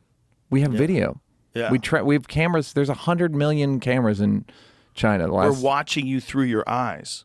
Well, that's where we're going. That's what I'm saying. What I'm saying is they won't have to wonder whether or not you committed a crime. They'll be able to literally watch you do it. Right. Then they will also be able to prevent you from doing it. Yeah, and if you get to a point where we are all online together, like our minds are connected, who's running the server? Well, I told Santino this the other day. I've pitched it on here before. Presbot. Robot president. AI president. Ooh. Put all the information of human history into an AI. All human psychology, outcomes, and it would be the competition of, well, what are we doing? Howard Zinn's History of America? Are we doing the textbook's History of America? Are we doing critical race theory? Are we doing whatever? That's where the fight would be. But that, to me, is getting to the point of, like, there's a lot of fucking human error. Yeah. And it's a lot of dumb, he's tall shit that could be prevented by some form of I mean, I guess it's artificial, but I don't know. What do you think like a robot president would do about Ukraine? I think it would. Again, it's my own liberal slant. So it's like, I think he would support it with a cutoff date. Oh, Jesus. And then what happens at the cutoff date? You leave him alone and Russia just comes storming in. Or you just, super guilty. Yeah, I don't know, Afghanistan. Yeah. Afghanistan, what do you think they should have? I mean, Afghanistan should have been a police mission. It's the thing they always said. Robot president would have never got us into either one of those. Robot president totally would have agree. done the calculations and said, this is not going to end well. Like, look, we've actually thought this out. We planned it out. But This is how it robot plays president, do you think robot president would have gamed out Ukraine and come to the, like, gone like, no, they can fight them. Yeah, They can fight them, what and would if they have robot international president do? support, because even if you game out Ukraine, all right, so let Russia take it. I don't think that's positive. I don't even think robot president would like that. Like, So robot president would say, we have to risk some lives to save the territory. So that yeah, the Russians because the don't take it. spread of ideology, government, it's not good to just have like G7 fucking governments in taking just land willy-nilly. And then the argument that Putin had was that NATO kept encroaching on its borders. They were trying to get Ukraine to join NATO, and that would have like too many consequences for him. Yeah, I don't. Which militarily. seems like that struck me as a fake argument. Struck me as it was a bit of the Saddam Hussein thing where it was like, do you have you have nuclear, you have nukes and all that stuff. And I think Hussein's point was like, I don't want my neighbors to know what I have. So if it's all the same to you guys, I'd like to keep it a little mysterious as to what I have and not make it. I'm not crazy about inspectors. So I think with Putin, it was like he said, I don't buy the fact that NATO was going to invade Russia. No, I don't think that was a real threat. No one was ever saying NATO was going to invade Russia. What they were saying was that by them moving their missiles closer to Russia, it made like an initial first attack much more convenient, and it also violated the treaty that they signed. What was it? There was what was the agreement that they had? It was like there was an agreement somewhere around, I want to say 94 or something like that. Where they discussed making sure that Well, what's funny is the counter NATO is couldn't get their miss. I forget the Ukraine distance. made a deal with Russia. We'll give up our nukes as long as you never invade us. So it's like, if I'm the robot, I'm like, hey, there's contradictory information here. Do you know what I mean? Like Right. there's even you and I discussing some of the things we've discussed today, the nursing shortage, right? Or the healthcare. Your take on it is because they were fired because they wouldn't get vaxxed. I have all the takes. I do. I could see all right, the no, but all the and scenarios. that's like our discussion is kind of America, and I'm going, no, it was a shitty job, and you're going like, yeah, it was a shitty job, and I go, yeah, they did fire. I know people that had to decide whether to get vaxxed to keep their nursing job. Yeah. Like, Yeah, and I know people who did, but it also it's a hard job. It's hard to keep people on hard jobs. yeah, it's know? a thankless, shitty, yeah, of course, Fucking hard work. And they work crazy hours, and you're watching people die all the time. yeah. So not a lot of fun. yeah, so to the thread we're on, it's like the AI thing and having a sentient or not even sentient leader, or there would have, and then who are the generals underneath? You know what I mean? Like who implements what Presbot says? Do we take it? Are there a few AIs? And then there's a super. It's like it's a bit like self-driving, where it's like self-driving. I don't believe it will happen because self-driving algorithms will have to decide run over the old person or the baby. Right. How do you insure that? Jesus Christ. How do you get insurance? What do you do? Old person?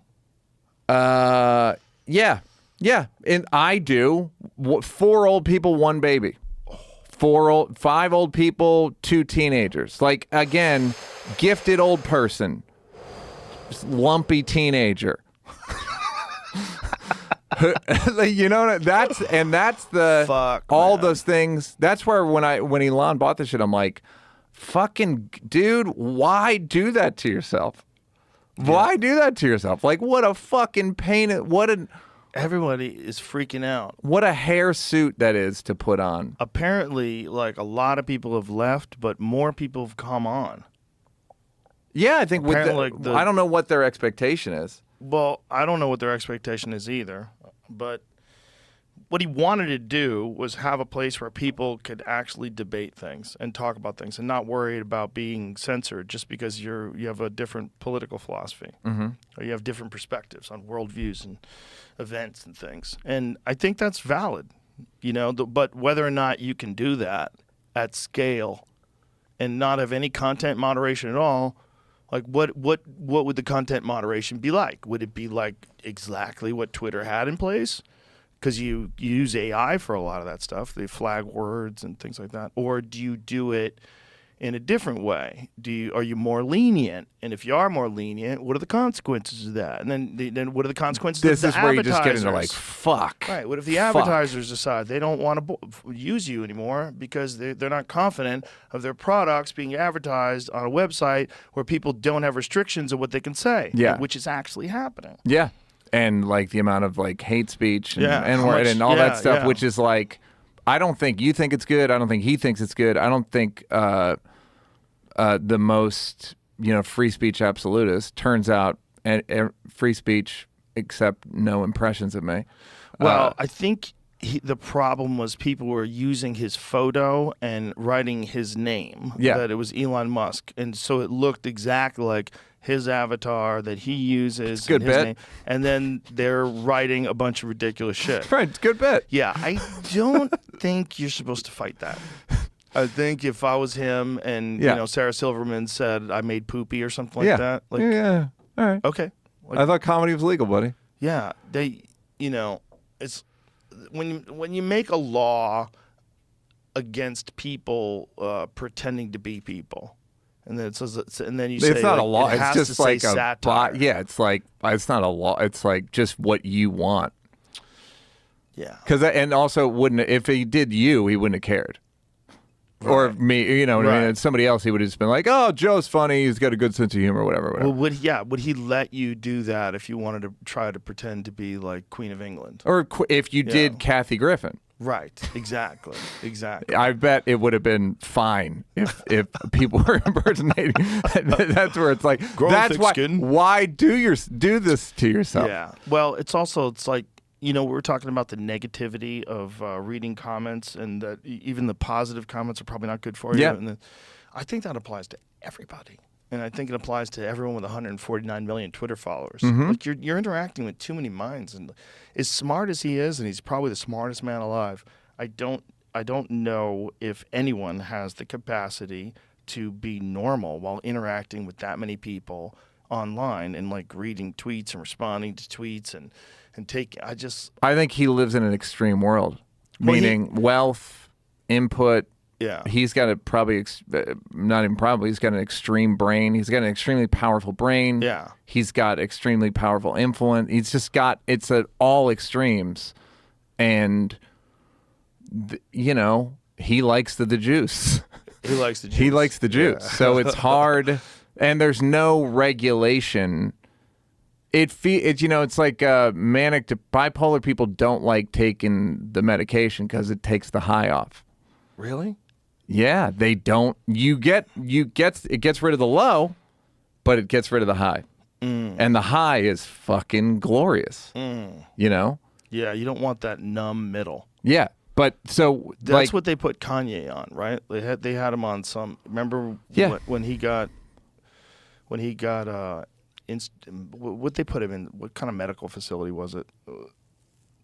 Was it a what do they call them now? Sanitariums? Like, what do they call them when put you in a mental health facility? Yeah, mental health facility, yeah. That was when he came out and he was just kind of like just numb. Yeah, and that's and this is the thing that I think about free speech, AI. It's Kanye on medication is a tragedy. Yeah, Kanye off medication has the potential to create some bomb-ass songs. But also, it's a tragedy. Also, it's a tragedy. Well, and what's going on right now is What's going on right now is tragedy, for sure. I heard a song he made 6 weeks ago. Excellent. Of course it's great. Excellent. That same personality that makes music to just powerful, bang, bang, bang, that coming out with just words, it's like sometimes the wrong words come out, and then you have to defend those wrong words. Yeah. It's like how much reading and thinking are you doing on these subjects, and how much you just used to espousing your opinions on things with full confidence all the time. Yeah.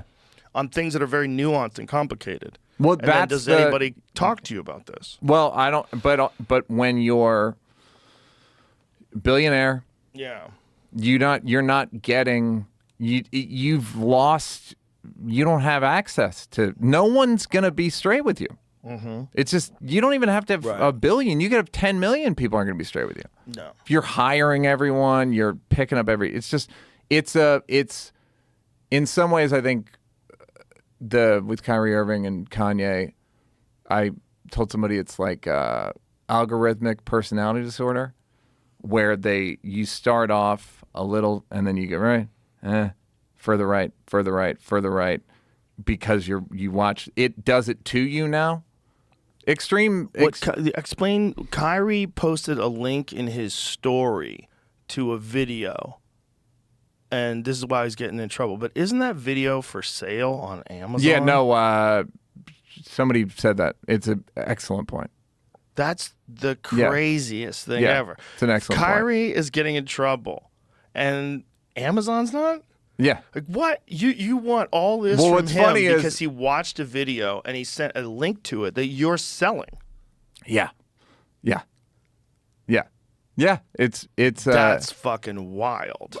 This speaks to the thing we were talking about earlier, which is it used to be Amazon considers disclaimer to anti-Semitic film. Oh, good for them. Nice. Consider it. That Irving shared online. The company said it was working with the Anti-Defamation League to potentially add language to the page that viewers see before buying or renting the film. Meanwhile, the film is still for sale. They want him to give up $500,000. They want him to make a public apology. They want him to talk to different leaders. Yep. And the fucking video, all he did is post a link. Yeah. Right. What did he say? Did he say this video is amazing? And I agree 100% with everything it says? I think he wasn't like hate sharing it. Even if he did like go and watch that video and say, I like that video, the video's for sale on Amazon. I agree. Yeah. That's wild. Yeah. That no one has an issue with that. Yeah. Well, that's where you're into expectations of Jeff Bezos. I mean, I was doing a joke about it. It's like, I'd way rather be Jeff Bezos than fucking Taylor Swift. Taylor Swift gets a lot of celebs getting dinged for flying private. Yeah, they are for the environment except for private jets, and Jeff Bezos could wear a fur jumpsuit. Yeah, with a bald eagle around it, like, and no one has any expectations. And the other thing is, Jeff Bezos goes, "Do you want the moisturizer in 40 minutes or not?" What are we playing? What are you telling me? And he's you retired. Fucking want it? I mean, or the proverbial Jeff Bezos. Yeah. Like, there's no standard expectation for him. There is for Kyrie because he has all these corporate partnerships in the NBA. It's like, yo, fucking. But it's not that. It's that he's an influential individual and he's a basketball player and he's a huge star. Mm-hmm. Jeff Bezos is just a guy who owns a company, but the company is not him. The company has this video for sale. But Jeff Bezos and Amazon would kill themselves if they only had Kyrie's influence. Of course. I mean, what Kyrie has is relative to Amazon. No one's defending this. Yeah. No one's defending this on either side. But what I am saying is it's pretty wild that video is for sale.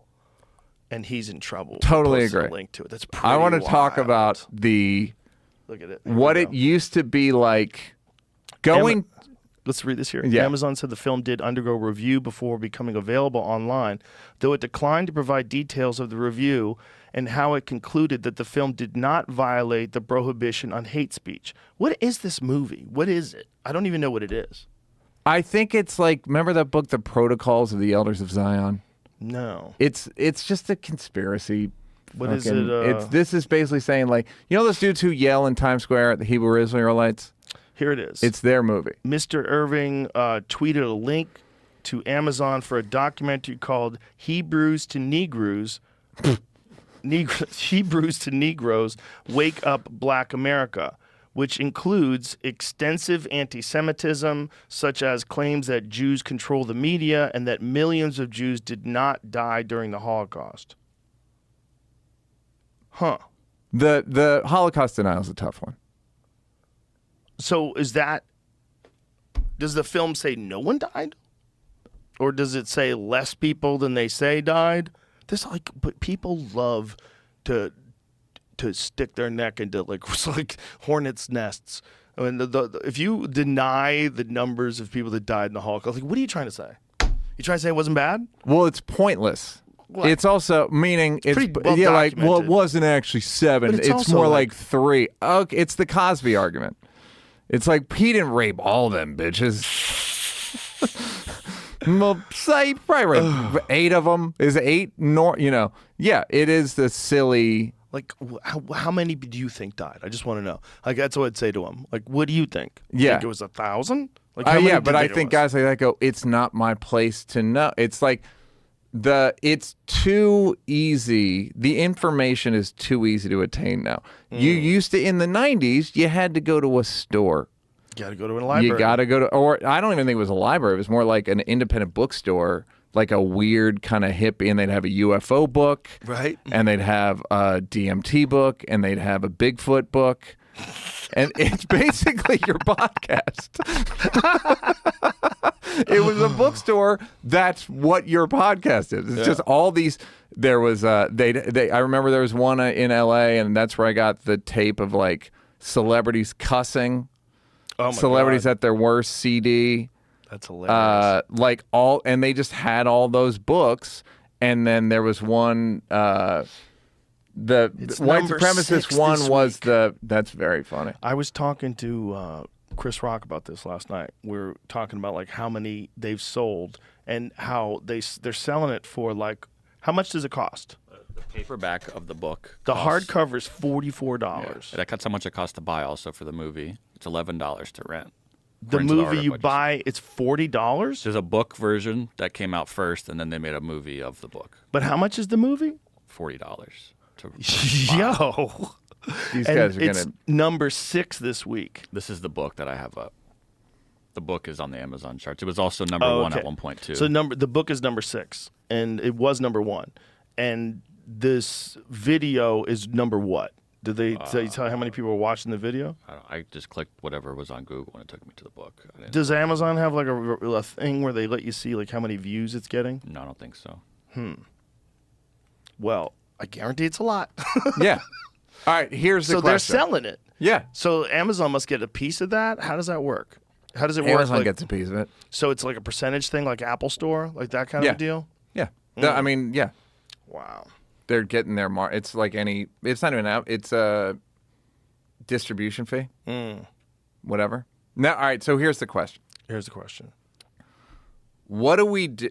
So with misinformation, how do you think we just have to be open, like something of a free for all?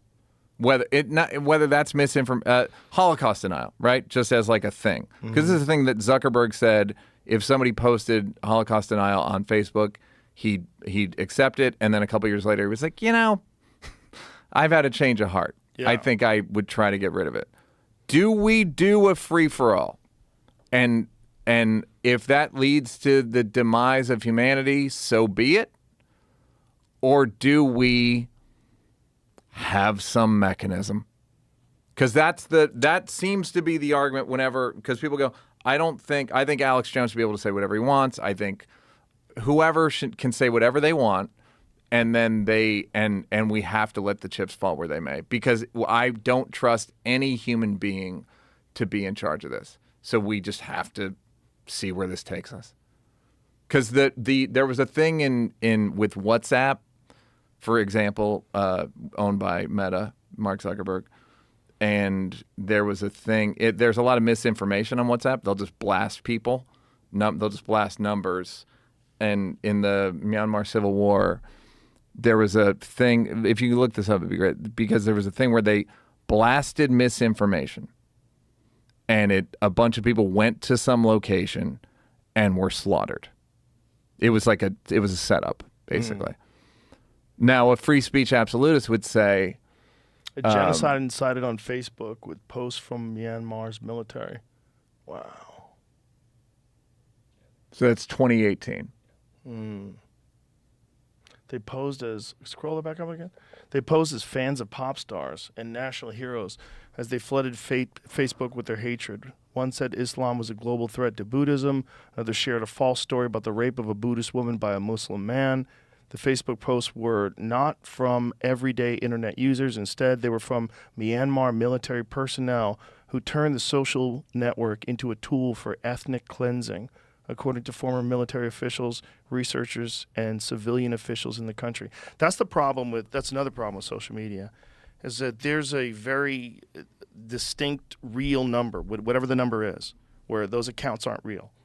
So whatever the number is, they know that hundreds of thousands of them are fake and come from these Russian troll farms, and there's people that use them to manipulate you with businesses. And I mean, even Howard Stern was calling for that. Remember there was that video that came out about him where we were saying, hey, make a bunch of fake Twitter accounts and text and tweet to celebrities.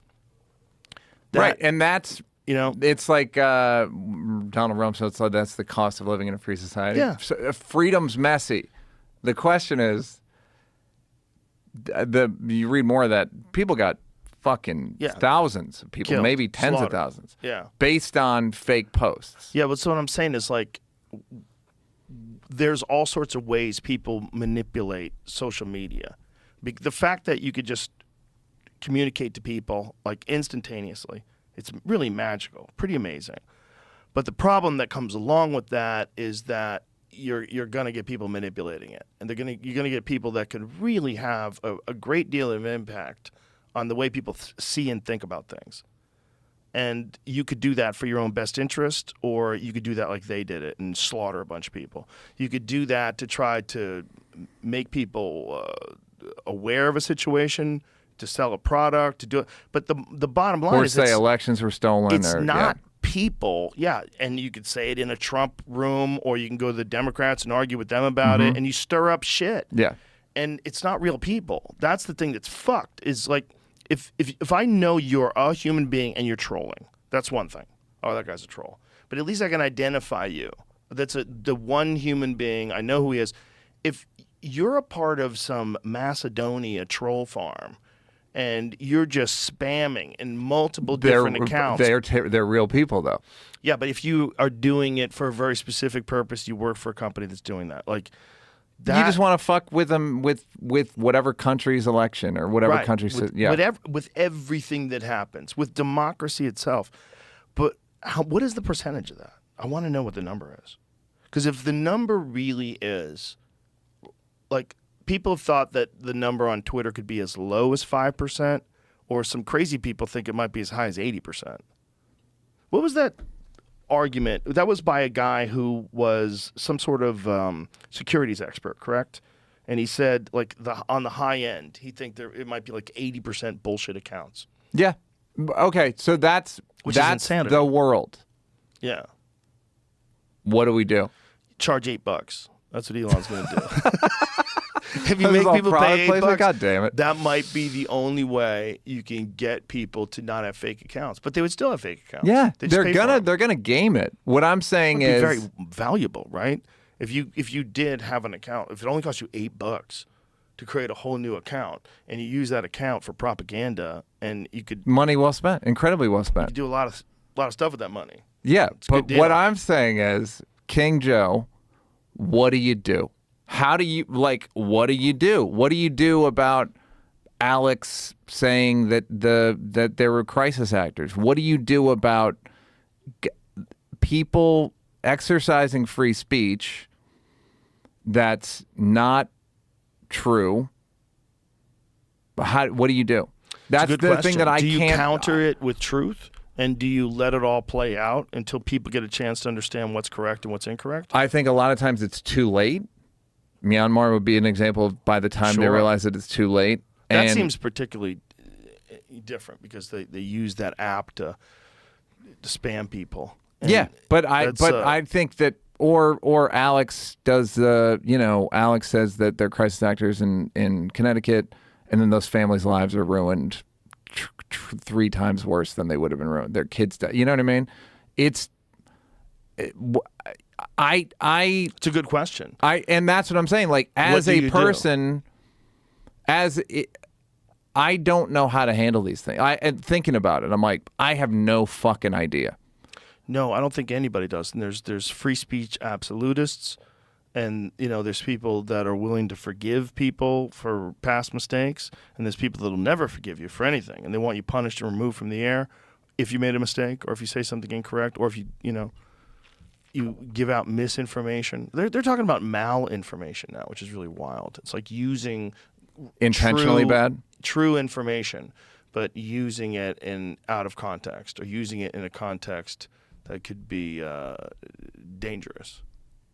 I don't even need to look at it. I think. What do you do? I just don't know what to do. I'm not bullshitting when I say the read minds thing is our way out of this. I really think that. I think we really are not going to know what the fuck people mean or think or feel or what their motives are. Do you know how many relationships are going to fall apart once we can read minds? Most of them. So many people are going to know people's secret feelings about them, or know their intentions, or know that they'll have a plan to stay with you for 7 years and then take you to the cleaners. Yeah. Well, but that's until that happens. That sounds like 40 years. What do we do about? We let people sort it out. I don't have anybody in control. I'm kind of the mind that people can't be trusted to sort it out. We're not. It's too many inputs. I have to pee so bad that I can't concentrate on this conversation. But we'll come right back to it. Yeah. Whether or not people can fucking handle it. We'll be right back. Yes. Couldn't concentrate. That I can't hold this pee in any longer. Yeah, like this. Where the fuck? I can't listen to this guy. There's such a narrow bandwidth of your fucking focus. You can't form sentences anymore. Whether or not people can handle it, we're kind of handling it. This is like an unprecedented influx of information, and people are kind of handling it. What the one thing they're doing is they're distrusting corporate news sources that have been lying to them over and over and over again. What's filling that void, though? Independent news sources. Independent news sources where people know that these people are telling you the truth. They're telling you what they really feel. They're not influenced by any network executives, like people like Breaking Points with Crystal and Sagar, and the Jimmy Dore show. There's quite a few shows that are doing very well during this time, because wouldn't you argue they all have their own biases, though? Yes, exactly, yeah. For sure. But I was going to say, even if you don't agree with them, they don't lie. They don't distribute propaganda. Mm-hmm. They don't lie. And what they're putting out is, even if it's their opinion and you disagree with it, at least they're not lying about any facts. They might not be correct. Right. Well, that's what I'm saying. It's like it might be misinformed. It might be biased. It's like you could find multiple studies that give you different data points on certain things. Right. There's studies. If you want to look, you could find a study that says this. If you want to look, you can find a study that opposes that. So it's like, how much research have they actually done into each individual subject, and do you agree with their conclusions? There's always that, but they're not liars, and everyone on TV is a fucking liar. Like, they're paid to lie. Like, you see it over and over again. The way they're like that famous speech where Rachel Maddow is saying, if you get vaccinated, the virus stops with you. You can't give it to anyone else. She's literally saying medical misinformation on television. Right.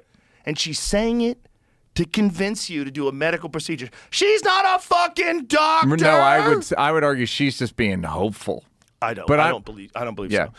No, I believe they are. Well, for sure, they know that the government was encouraging people to do this, and that they were contacting people on different shows and encouraging them to promote the vaccine. Yeah. So she's doing this in a way that's just not true at all.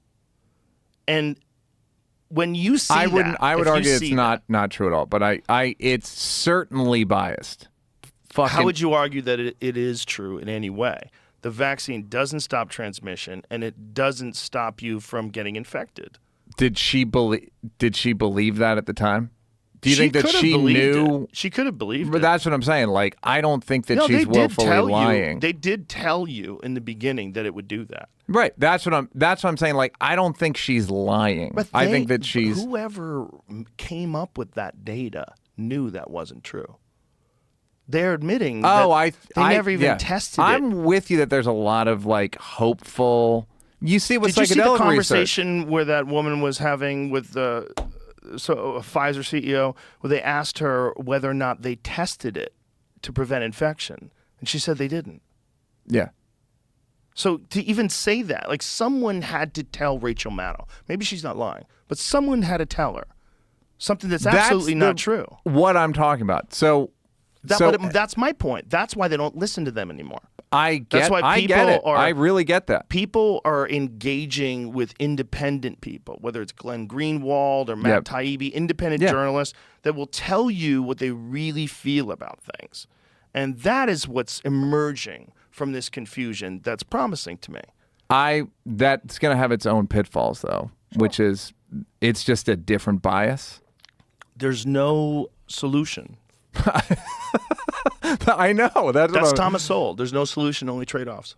Yeah. He's right. Yeah. And that's the thing of like, I understand the disgust, frustration with mainstream media. Like, I fucking get it.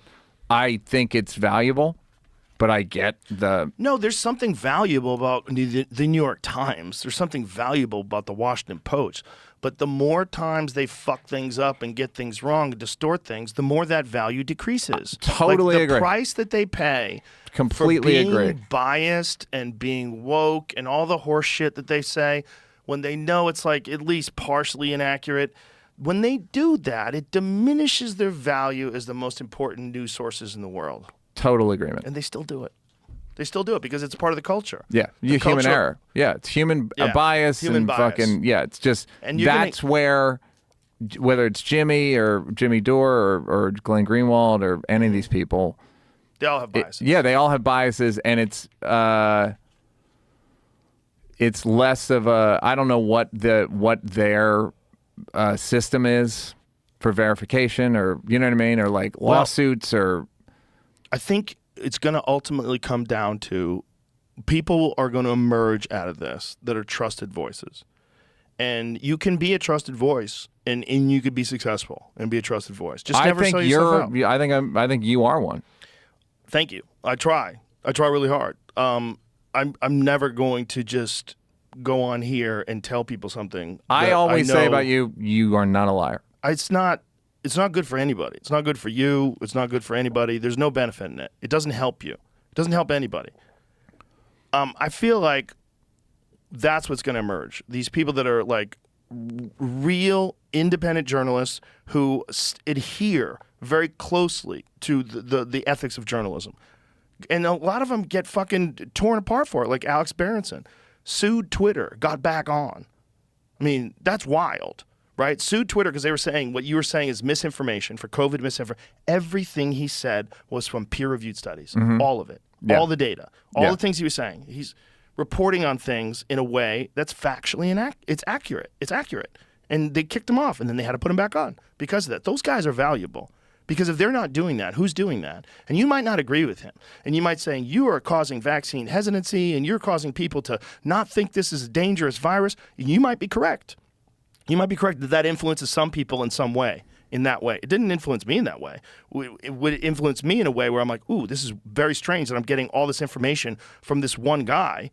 And why is this? This seems to be available, like this should be on NBC. This should be on CBS. Everybody should be talking about this. But they're not. So they have a very specific narrative when it comes to this thing where they're not trusting that you can make good decisions. They want to guide you in a very specific direction. When people feel like they're being guided because of ideology or because of a corporation or multiple corporations that are behind the advertising for that show, which is most certainly the case on television, they get suspicious. They don't want to listen to you anymore. Right. They'll take some information like, oh, look, there's a bomb went off over there. There it is. I see it on TV. But these talking heads and the people that are they're worthless.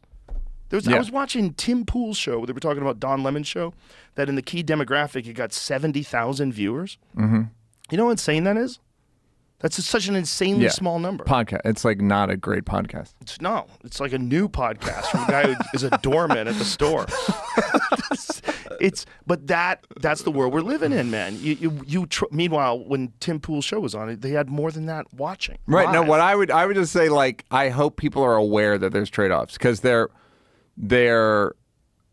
the thing that the argument for the Post and the Times and legacy media is, while biased, it was there was a level of stability to it. Yeah.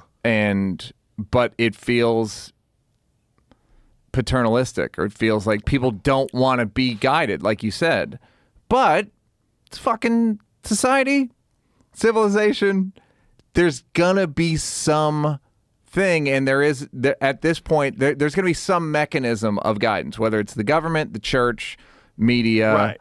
Like, I think people do need some sort of what I call moral scaffolding. Mm-hmm. That's one of the reasons why I'm not anti-religious at all. Even though I'm not particularly religious. I feel the same.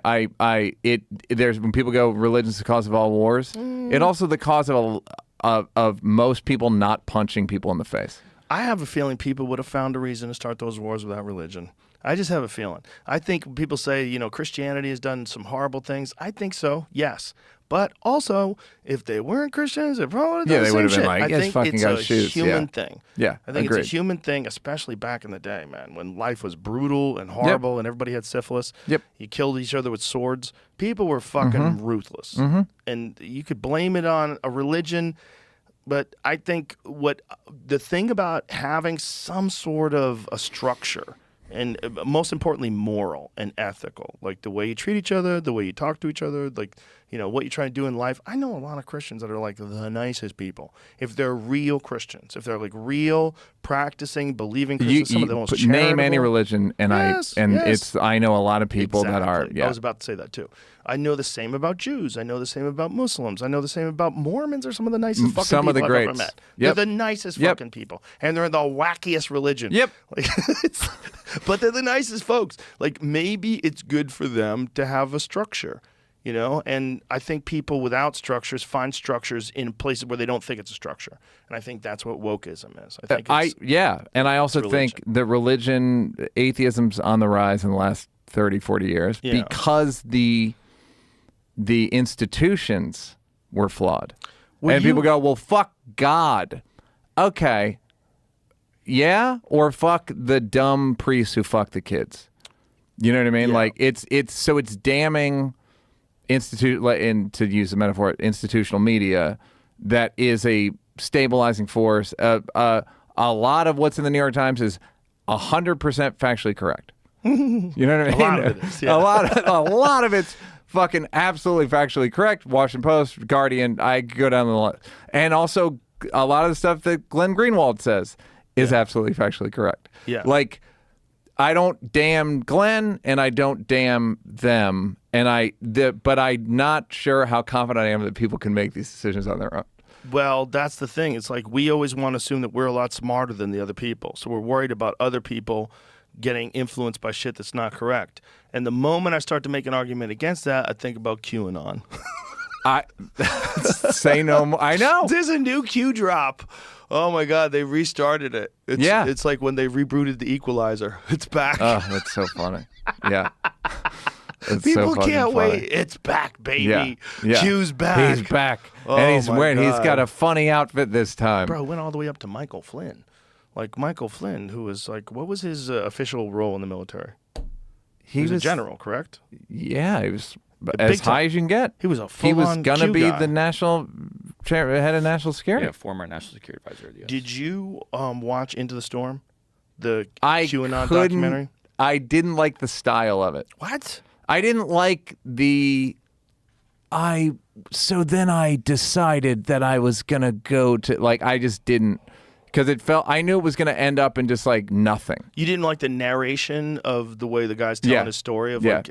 I thought it was fascinating. Yeah. And I thought because I'm fascinated by internet characters. I'm fascinated by those people that like spend all of their time online and forums and. I like when they move to Thailand. Oh my god. Oh my god. That guy, the guy who most likely took it over from the first guy. Remember they visit the first guy? Did you watch that? I watched. I probably watched an hour or two. Okay. They found the guy who they assume is the first guy, and he's very skeptical of the new Q for some reason. Oh, of course. The new Q boots on. The new Q, that's not the guy, though. That's not the original guy that did it. That's the guy that came along. That's the guy that took it over, and his dad. The dad is the guy to the left. They're fucking characters, man. Yeah, hilarious characters. But they were fucking like high level trolling people in a way that one of the posts that was made. The only way someone could get access to it, like it was when the forum got shut down. So the forum comes back up, and this post is up there. Like, how the fuck does this guy have access to it before everybody else? Unless he's this kid who's running the forum. Yeah. It's nuts. Yeah. And it fucking influenced giant swaths of people. Yes. And January 6th, it's just like all this shit, you got lied, and you get someone that can benefit from it, a human actor, a malicious human actor, and it can create huge problems, huge deaths, huge Right. Well, and if you watch the January 6th stuff, you know the story about the guy who was most likely some sort of a government agent who's trying to talk people into going in. He's out there. We got to go in there. I don't give a fuck what happens. We got to go in there. And what is this guy's name? Ray something. Ray Epps. They've found him. They know who the guy is. He's facing no charges. No consequences. And they grilled the FBI about this guy. I forget who it was. Ted Cruz grills the FBI about this guy and won't answer any questions. Won't answer yes or no whether or not he was an agent, whether he's involved with them, whether he had anything to do with them. Nothing. Right. And this guy's just trying to tell people to go inside, and no charges.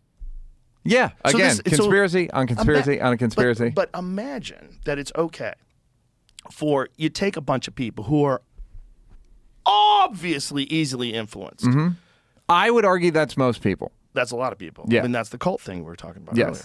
This is another cult. That's a cult too. The order. Fucking, people need it. The vote was rigged. That's a cult. Yep. The fucking storm the Capitol. That's a cult. So these people are out there, and you get a guy who's like this big, brawny, powerful, fucking manly-looking man, this government agent guy. And he's telling, we gotta fucking go in there. And you're like, yeah, we gotta go in there.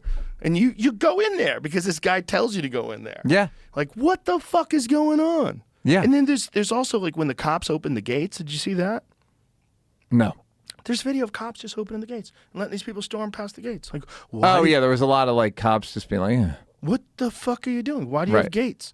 Why do you have gates if someone can just open the gate and a cop opens the gate? Like, right, but because they're underarmed. Right. They're the insurgents are overarmed, and the cops they won't send backup. They couldn't. Half of them didn't have good equipment. Yeah, half of them weren't allowed to have good equipment that day. They had to leave it on the bus. Just shit like that. So do you think they opened the gate because people were going to go through the gate no matter what? And they wanted to avoid that? That's how I interpreted it. I don't know this but this reminds me of something.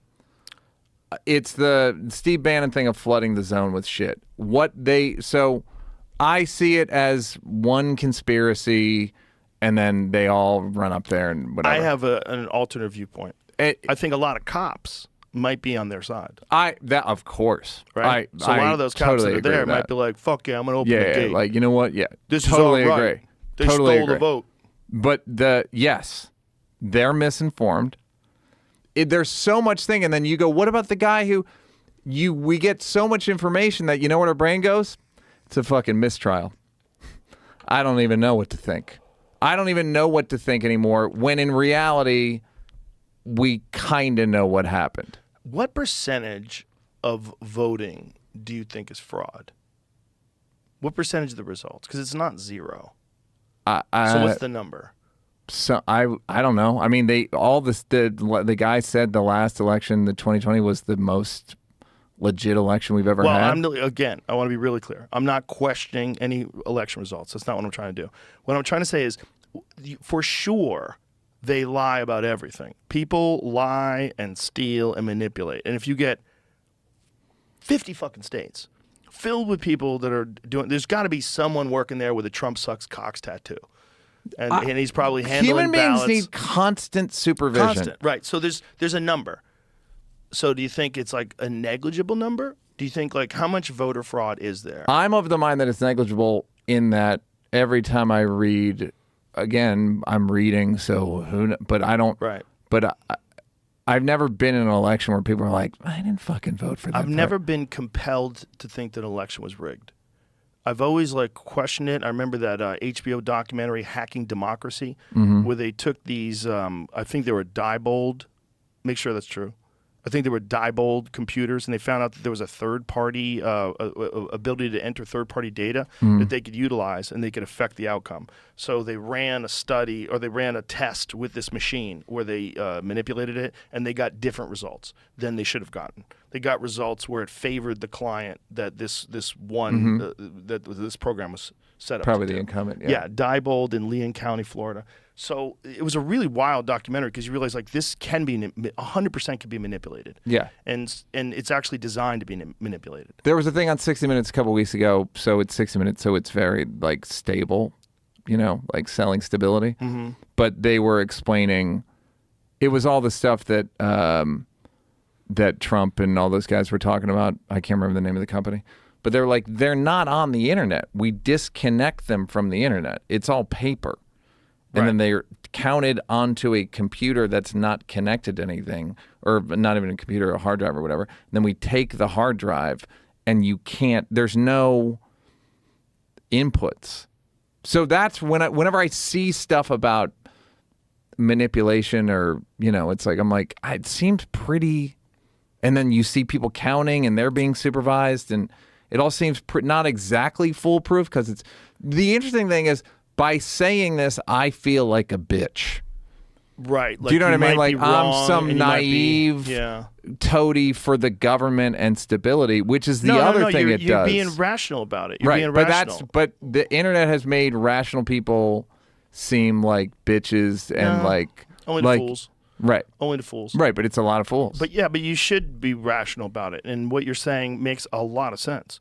The other thing that makes sense is what's interesting about that documentary, Hacking Democracy, that was all about the Bush administration. That was all about the Republicans hacking the vote, because that was, I believe that company was a large contributor to the campaign.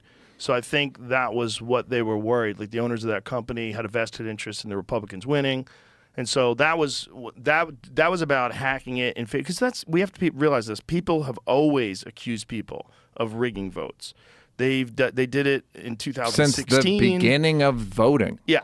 In human history. Because it's a natural human inclination to cheat, especially like when it comes to, we know how much money's involved in being president, how much power is involved in being president. Like, God damn, there's so many fucking factors and so many influences. There's so much of an incentive for someone to do something. If you are a person who's very invested in politics, so much so that you're working for a polling place, and you're like really, hardcore one way or another, hardcore right wing, hardcore left wing.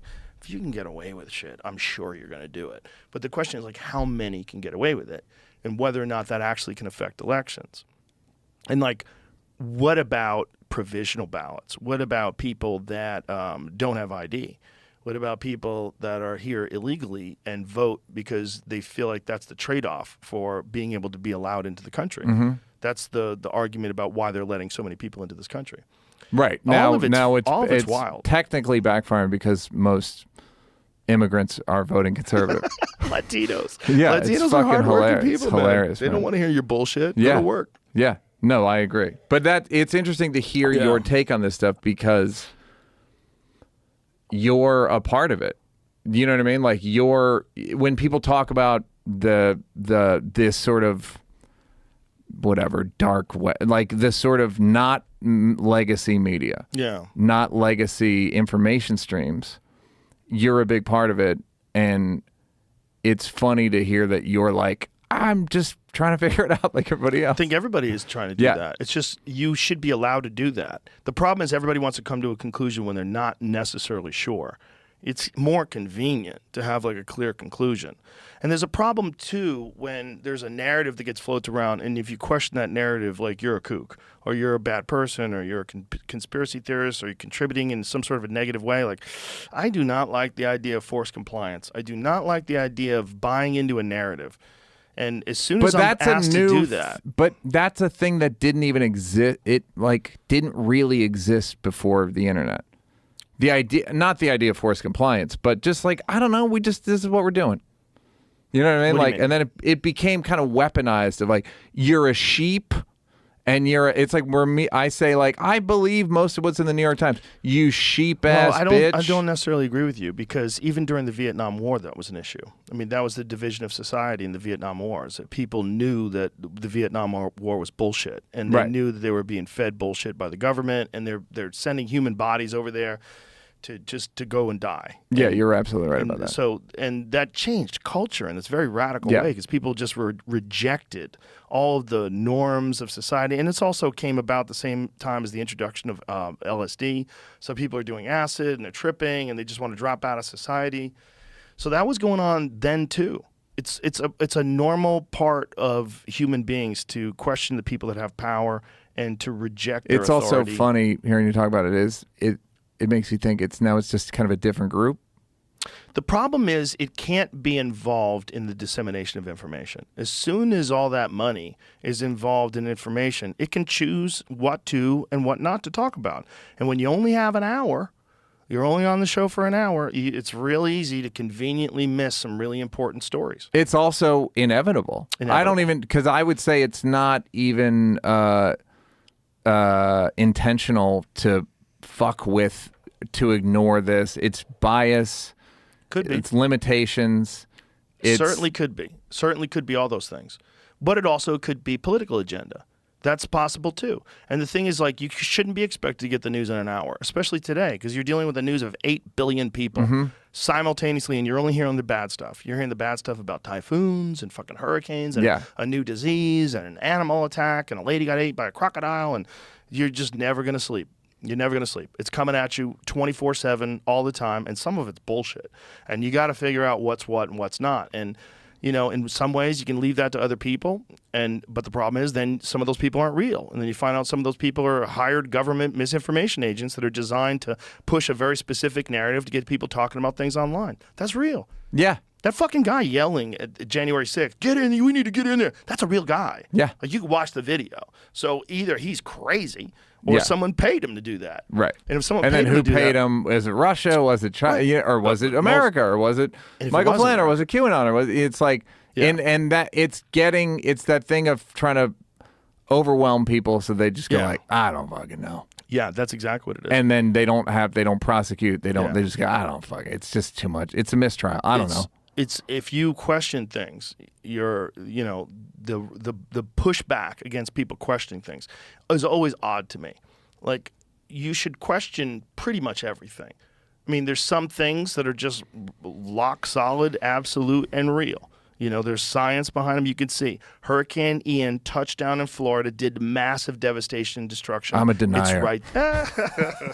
I'm an Ian denier. Right. But do you know what I mean? But you're right. Yes. You're not automatically a hero for questioning, and you're not automatically a sheep for accepting. 100%. Yes, absolutely. And by the way, some things you probably should just accept because you don't have time to look into everything. And it's also funny, different neighborhoods of the internet value different things. Yeah. You know, like the taxes thing. Well, you know, taxes. There's people that are like, that's what got Wesley Snipes in trouble. Of course. They were telling him, you don't have to pay taxes. It's not even in the fucking Constitution. Yeah.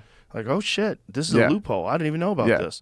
And then next thing you know, you're in jail. Yeah. You know, like, pay your fucking taxes. Like, even if they're right, even if you're right, just that's one argument you're not going to win. Yeah, but he didn't think he wasn't going to win. I don't know how he thought he was going to win that one. Because there isn't a law for taxes. The wildest Technically. One. The wildest one is religion. Go on. That they're tax-free. Oh. The amount of money impossible. A guy like Joel Osteen is raking in tax-free. Does he have to pay any taxes? Does he have to personally pay taxes? How does that work? If I actually religion have is no tax idea. exempt, find out if that's true. I believe that you're limited salary if your church is incorporated. But having churches pay no taxes is wild. But that speaks to stability, where it's like it's cahoots stability. It's like the Bill of Rights and the Ten Commandments. They're not exactly 1-to-1, but it's all kind of there's no coincidence there, where it's like everything that it's another wing of I used to refer to God as super cup. Like, we can't be there, but you shall not steal. You shall not, even if there's no cameras, don't steal, but don't the murder, taxes don't. thing is nuts because Scientology got it. Oh, yeah. Yeah, they sued. They sued the federal government and they got tax exempt status. And, that's wild because the guy who wrote it.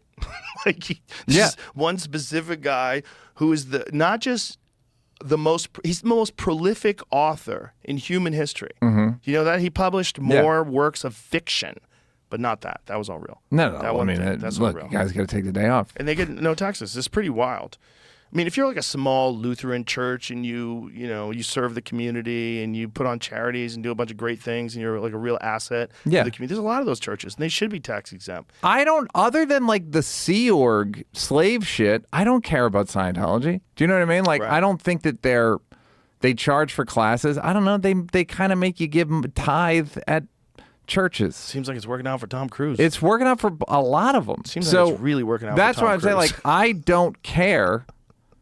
Just don't slave people. Yeah, don't do that. Don't kidnap Kelly Miscavige and all that shit. But like the rest of it I don't care about. The rest of it's not any different to me than any other religion. It seems like it's real similar to what goes on in a lot of religions in a sense, because there's a lot of religions that force people to work as missionaries, and there's a lot of religions that ask things of people, and you have to tithe 10% and have kids and don't use birth control. I'm like, that's pretty significant. Yeah, it's very significant. Yeah. And punish gay people. Yeah.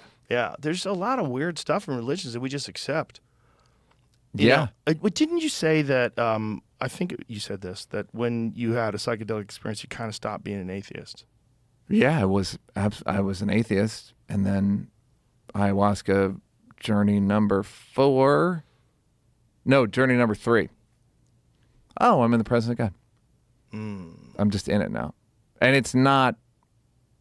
Again, this is what I experienced, so it's not true or false, but. That's their central creation force that I experienced. There was, it didn't have any rules or laws or. Did you get a sense of what this whole thing is supposed to be? Like, what are we doing? Like, if there's a central creation force and you interacted with it, like, what does it want? What does it want from us, and what is it doing with like life? My experience. This was from the Bufo, not ayahuasca, which is amazing. Bufo's just too rough for me. I was drowning on incomprehensibility. I don't think it's comprehensible what the purpose is. That's my experience. I didn't even get love from it. I didn't get hate. I didn't get venom. Yeah, I just got indifference. I just got like super powerful. Just power. Force. Yeah, just force. It felt magnetic in a weird way. So is Bufo 5-methoxy? Is it it's 5. It's 5-MeO. Yeah. Yeah, that is a very different feeling. That's a very different experience. That one, I really thought I was gone. I thought I died. I mean, dude, I didn't. Even when I was here last time, I wasn't totally recovered. I feel like there's some sort of trend in life and in the cosmos of things getting more complex, and I'm not the first person to ever point this out either, but with human beings in particular, everything is about technological innovation and things becoming more and more complex, and information being more and more accessible and being more and more connected with each other. It seems like a really, really obvious trend, and if you play that trend out, 1,000 years, 100,000 years, 1,000,000 years. Like, where is that going? And is that going on all over the universe? And is that what God's doing? Is God all about this constant state of improvement that it goes on forever until you reach, like, literally like a godlike being? Yeah. Yeah, that's the thing with I had a few kind of rapture experience, like rapture-ish. I just get the feeling that if there was a rapture or whatever, I just think people will go, wow, we fucking were really worried about the wrong shit. For sure. Like beyond even our beyond so far past what we were like, not even worried about fucking or war or any of that stuff. It's like, dude, it's just about this energy field that I couldn't make heads or tails of in terms of like we're supposed to. Well, if you think of amoebas, if you think of single-celled organisms, they eventually become multi-celled organisms. They develop the ability to move around, and they come onto shore, and they evolve and change, and this goes on forever and ever and ever. And then one day in 2022, they're us. That's what we are. We're the most advanced form that we're aware of that thing. Mm-hmm. If that keeps going, maybe that is what creates the universe itself. Maybe the universe is making itself through us. We're just in this amoeba stage, and we can't even comprehend it. To us, it's like, what are you talking about? We're going to change the world? Like, imagine an amoeba being born in the bottom of a volcano silo, in the bottom of the ocean. I felt like an amoeba on 5MEO. Yeah, well, you basically probably are. I think we probably all are a version of that in comparison to this ultimate thing that we're going to become. If we do keep evolving, if evolution is a real thing, and it did go from single-celled organisms to what we see now in human beings, if you just keep going, that should get to some place of impossible energy and power, and maybe the universe itself. Like, maybe that's what it's made out of. Maybe that's how we make things like stars, and maybe the universe itself is born out of this. And we're just this really tiny stage, this amoeba-like stage that will ultimately become the God force of the universe. Maybe that's our ultimate transition between a physical being into this thing of energy and love and light and power and indifference in many ways to our own plights, because it's necessary to achieve this purpose. Like, all of our bullshit and maybe all of our struggles and maybe all of our debates about things and trying to figure out what's right and what's wrong and whose philosophy is correct and whose behavior is correct. Maybe all of that is just trying to get us to that ultimate stage where we're going to be. And that's what happens everywhere in the universe. That's the universe creating itself everywhere, all over the place. When things get, and they have a certain amount of troubles that they have to deal with, whether it's tribal invasions or super volcanoes, and figure it out, get to a point where you can become the next thing. And then I mean, on and on and on and on and on forever. Yeah. I mean, especially my 5MEO experience was about having no sense of order whatsoever. Meaning, I was an amoeba. I didn't know what breathing was. I didn't know what direction was. I didn't know what sight was. I didn't know fucking anything. Yeah. And I was drowning on I don't know what a thought is. It was really incredibly difficult. Like, it's hard. That's beyond, a hard one. And so that's what I've come away from. One of the things I've come away from it with is this sense of, like, we're just trying to order things more than anything. Like, that's our number one sort of human priority, because it's like the best way to survive. Yeah. And I feel like we're ordering for the wrong stuff a lot of the time, but it's inevitable. Well, we're working it out. That's what we're doing. The human animal is like working out in this new territory that we're dealing with the internet and with the connection that we have now and the awareness that we have to all the potential dangers of the world and the cosmos, and like we're constantly being inundated with new threats. And the economy is collapsing, the fucking global warming, Jesus Christ, and overpopulation, and it's like never ends, and it's constantly like getting into your mind. And I think that's a stressor and a test. And I think the human animal has to figure out how to navigate this world and become better at it. And then as it evolves and changes and grows, it's eventually going to be normal. And it's not normal for us because we grew up without it. We grew up with no internet. Yeah. Like regular, like animal people. They were animals. I think that even the internet's ordered for the wrong thing. It's ordered for power. It's ordered for money. It's ordered. What? It's ordered for? Ordered for. It's like it's set up for Facebook, Twitter. Yeah. These big, because that's kind of how our market capitalism works. So it's just ordered for the fucking wrong thing because there's more juice and power, money, all that stuff than there is in really anything else, and we're set up for it. There definitely is a problem with these giant companies that have massive amounts of control over discourse, and they can decide what you can read and not read. They can decide things are disinformation that turn out to be fact, like the Hunter Biden laptop story that they suppressed off of Twitter. That's wild shit when you do that. That is really wild shit because you're deciding you know better. You know what people deserve to read and not to read. Like you're not just disseminating information. It's the thing I'm talking about. It's stability. It's like they're It's like, unfortunately, the best analogy is parenting, where they're lying for a reason. Right, like telling you about Santa Claus. Noble lying. Yeah. So it's like noble lying. That's a good way of putting it. Yeah, it's like it's noble lying. So they felt like they got a lot of disinformation in 2016. So then in 2020 they overcompensate. It's also, you ever see the people that are making these decisions? Like, there's Project Veritas has done a lot of undercover journalism where they record these people. These people are normal people. Of course, they shouldn't have that kind of power. A lot of them are in their 30s and shit. They're telling you what they do. That's what I'm saying. But we all agree have that kind of power. Who shouldn't, but no one has an idea of who should.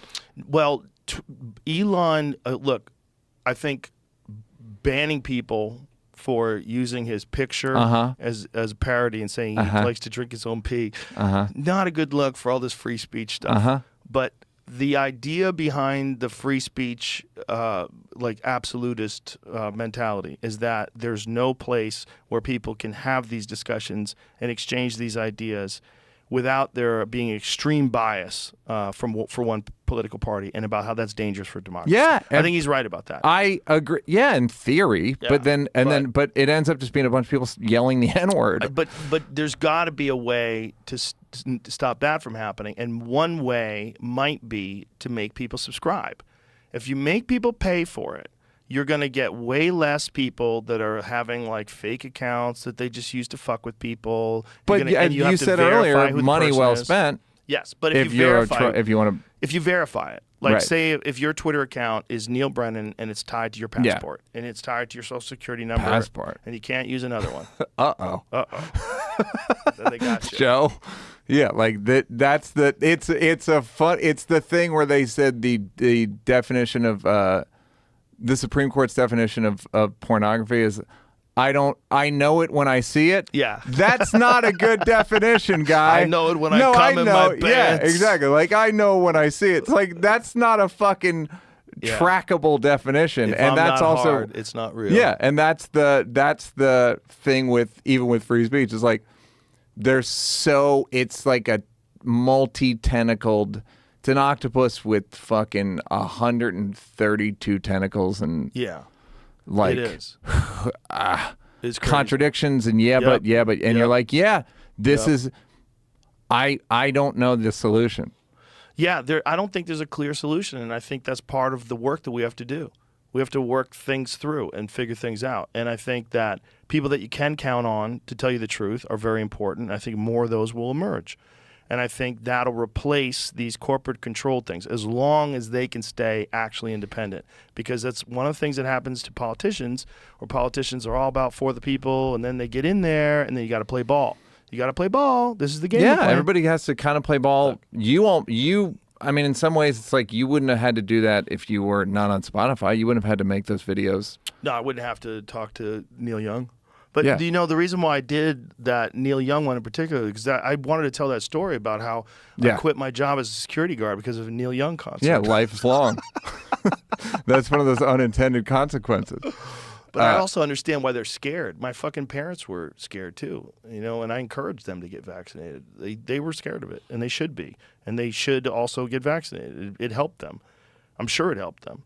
And then when they got COVID, I had them treated. I took care of them. I got them vitamins and IV monoclonal antibodies and all that stuff. You services. I'm sure you got them some On-It stuff. Got them some On-It stuff. Well, they were concerned, and everyone who's fucking 70 years old should be concerned. That's scary shit. Man. Yeah, for sure. And the problem is that information itself it's so hard to get a 100% answer on anything complex. Anything. Like the climate. This is we had a climate guy in yesterday that says, yes, the climate's bad, but there's a lot of things that are worse, and everyone's kind of overreacting to this. We're being very myopic in our viewpoint, and we really need to look at this in terms of there's a lot of problems that we could create a lot less death and a lot less suffering in the world. We focused on them, and there's also solutions that are being implemented that they think is going to mitigate the effects of climate change. So this conversation is so long and so complex, and most people don't have the time to sort through it. And if you do, you don't have an expert to talk to, so then you're forced to go just try to read shit online. So what do? You go to MSNBC, they say we're all going to die in 12 years. Like, okay, we're all going to die in 12 years. AOC says we're fucked, we must be fucked. Right. And then that's your opinion. And then you argue that at the pub, and you fucking argue that at work when, there's the guy with the Trump hat who doesn't believe it. Again, we have finite amount of time. You don't have enough time. And a finite amount of resources and do my own who's got time I don't have that time. for this? There are too many important things and too small amount of time. Right. And if you have kids, then cut that time in half. Yeah. Yeah. I mean, and then you have, if you have family members that you're close to and you're helping them out with things, and then you got friends that have problems, you have calls you have to make, where's your time? Yeah. How do you have the time to go research whether or not QAnon's real? How do you have the fucking time? Yeah. And you're also assuming that people it's a good faith trust in people. You know what I mean? You don't assume that the guy going to the Capitol is an FBI agent. It's some fucking op. Yeah. Yeah. Well, especially if you're so silly that you're there.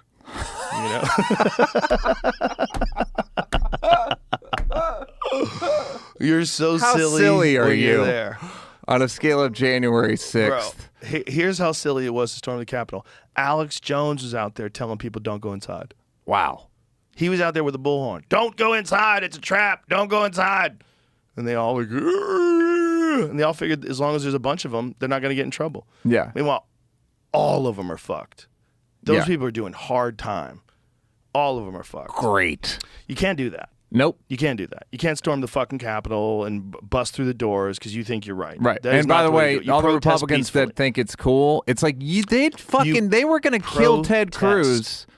They were. The guy was reading it. If Ted Cruz comes around, he's done. You can't control who's in that group. Of course you can. You could have 100 psychos amongst 100,000 people. Just takes one. Just takes one. Yep. One with a gun, and there's people with guns. And so then you also have a bunch of people that think it's no big deal. That it's no big deal. It's like there wasn't an insurrection. It was no. Yeah. That's not a peaceful protest. Peaceful protest is you stand out there, you speak your mind, you hold up signs, you say things. Yep. But you don't fucking storm the Capitol. Because as soon as you do, okay, well, now you're opening up the door to people to storm the Capitol after you storm the Capitol. Mm-hmm. This is my argument about that fucking thing they were doing in Seattle, that zone that they had where they took over these businesses. I'm like, okay, now you did it with force. The problem is you're going to institute this beautiful utopia in the middle of Seattle in buildings you don't own that you took over through force. So what the fuck is going to stop you from... How are you going to protect yourself from a bigger group, a more powerful you've group endorsed that takes force. You've endorsed force. Yes. You think you've done it for the right reasons because you're a good person and because your ideology is correct. My force is benevolent. Exactly. They stole the vote. We're going in. Yeah. You can't do that. Yep. You just can't do that. Yeah. But if someone was instigating them, that changes everything. That's the weird thing they're allowed to do. They're allowed to find someone, manipulate them, get them to do a crime. That's not even a real crime. And then, like the one about the guy was in Dallas. He was a 19-year-old kid, very gullible. Manson didn't stab anybody. Well, Manson probably did kill one person. Oh, okay. Sorry. Okay, but like Manson's a long one. We get into Manson. But that's another podcast. This kid was a 19-year-old kid. They talked him into igniting a bomb with a cell phone. There wasn't a real bomb. They gave him the bomb. They talked him into the plan. The FBI mostly talks people into shit. But this is a wild one. This guy's in jail forever, right? And they gave him the cell phone. He did it, and they whoop, whoop, and they just closed in on him and arrested him. There was no bomb. It was a fake bomb. Yep. They completely entrapped him. Yeah. Totally legal. That was most of the war on terror was that. But they made a crime. That's what's wild. Like, the crime didn't exist. It's not like the guy saying, hey, I'm going to go blow up this fucking building, and then they swapped his bomb out for a fake one, and then, it was his plan. This would be an amazing TV show that we cannot never make. Right. Well, how about the other one, where there was the woman who was the governor of the Governor Whitmer? Meg Whitman, yeah. They were going to kidnap her. Yeah. It turned out like 13 of them were FBI informants. There was like two was real like dummies. So funny. 13 feds. Yeah. You ever see the fucking Spider-Man one where the Spider-Man is like pointing at Spider-Man, all the different like FBIs, pointing at FBIs? Yeah. Yep. Yeah. That kind of shit is crazy that they can do that. That's legal. But that's the cost of freedom. That's what I'm saying. It's like you can't govern. I gotta get out of here. But you can't legislate. I don't know who legislates against it. It's a really good question. Like, you can't give the power to the government to decide what's real and what's not real, because we know they already lie to us. Like, did you see that Twitter is like fact checking Biden now? Mm-hmm. Which is hilarious. Fine. Because a lot of the shit he says is not true. Fine. That's great. Yep. So that shows you right there. If the government had full control and they could just tweet whatever they wanted to and not get fact checked, which they kind of have been able to do before, if they do that, and they're the ones in charge of information, and they can say what can and cannot be said, they'll decide in their best interest. That's why you can't give it to people that are in power. And it's better, although it's chaotic as fuck, to give it and leave it to the people. It's better. It's better than giving it to people that are in power, because all they would have to do is institute some sort of a social credit score system, which would be easy to talk gullible people into doing. And next thing you know, everything is tied into this in terms of what you can do and not do, what you can say and not say. And every time you say something that's out of line, you lose social credit score. Uh-huh. Maybe you can't fly. Maybe you can't buy a house. And that's real. And that's why you can't give them access to information, because if you do, they'll limit the amount of information that stops them from implementing ideas like this. Yes. And the alternative is terrifying in a different way. It's all bad. It's all bad, but I think people are going to work it out. I'm optimistic. I hope you're right. We're getting I better hope you're at this. right. I think we're better at this now than we were just a few years ago. We're better at like seeing bullshit, I think, overall. But I think it's a long process, because it's a long process that we've gone through in a very short period of time. Like the process of information distribution. It's like it's unprecedented, printing press, and it's this is crazy. And then the radio and television, and now this. Straight up. Just straight, and you just like, it's DMT basically. Yeah, it's like a psychedelic information age. Yeah, and we're not really totally prepared for it. And we're not really qualified to manage it either. Or even built for it. No, not built for it. No. Like, that tribal thing of like, you're only supposed to really know like 50 people. Yeah, it's like 150 people. Or is it 150? Right? Yeah. Like that. And then once Dunbar's number. Yeah. And my friend Kat always says, it's like, once we got out of tribes, we've been kind of fucked since. We're fucked. Yeah. Because the value system, it just what we're ordering for is just the wrong. We're ordering for more people, more commerce, more, instead of like moderation, protect the tribe. This is about the right amount of people we should have.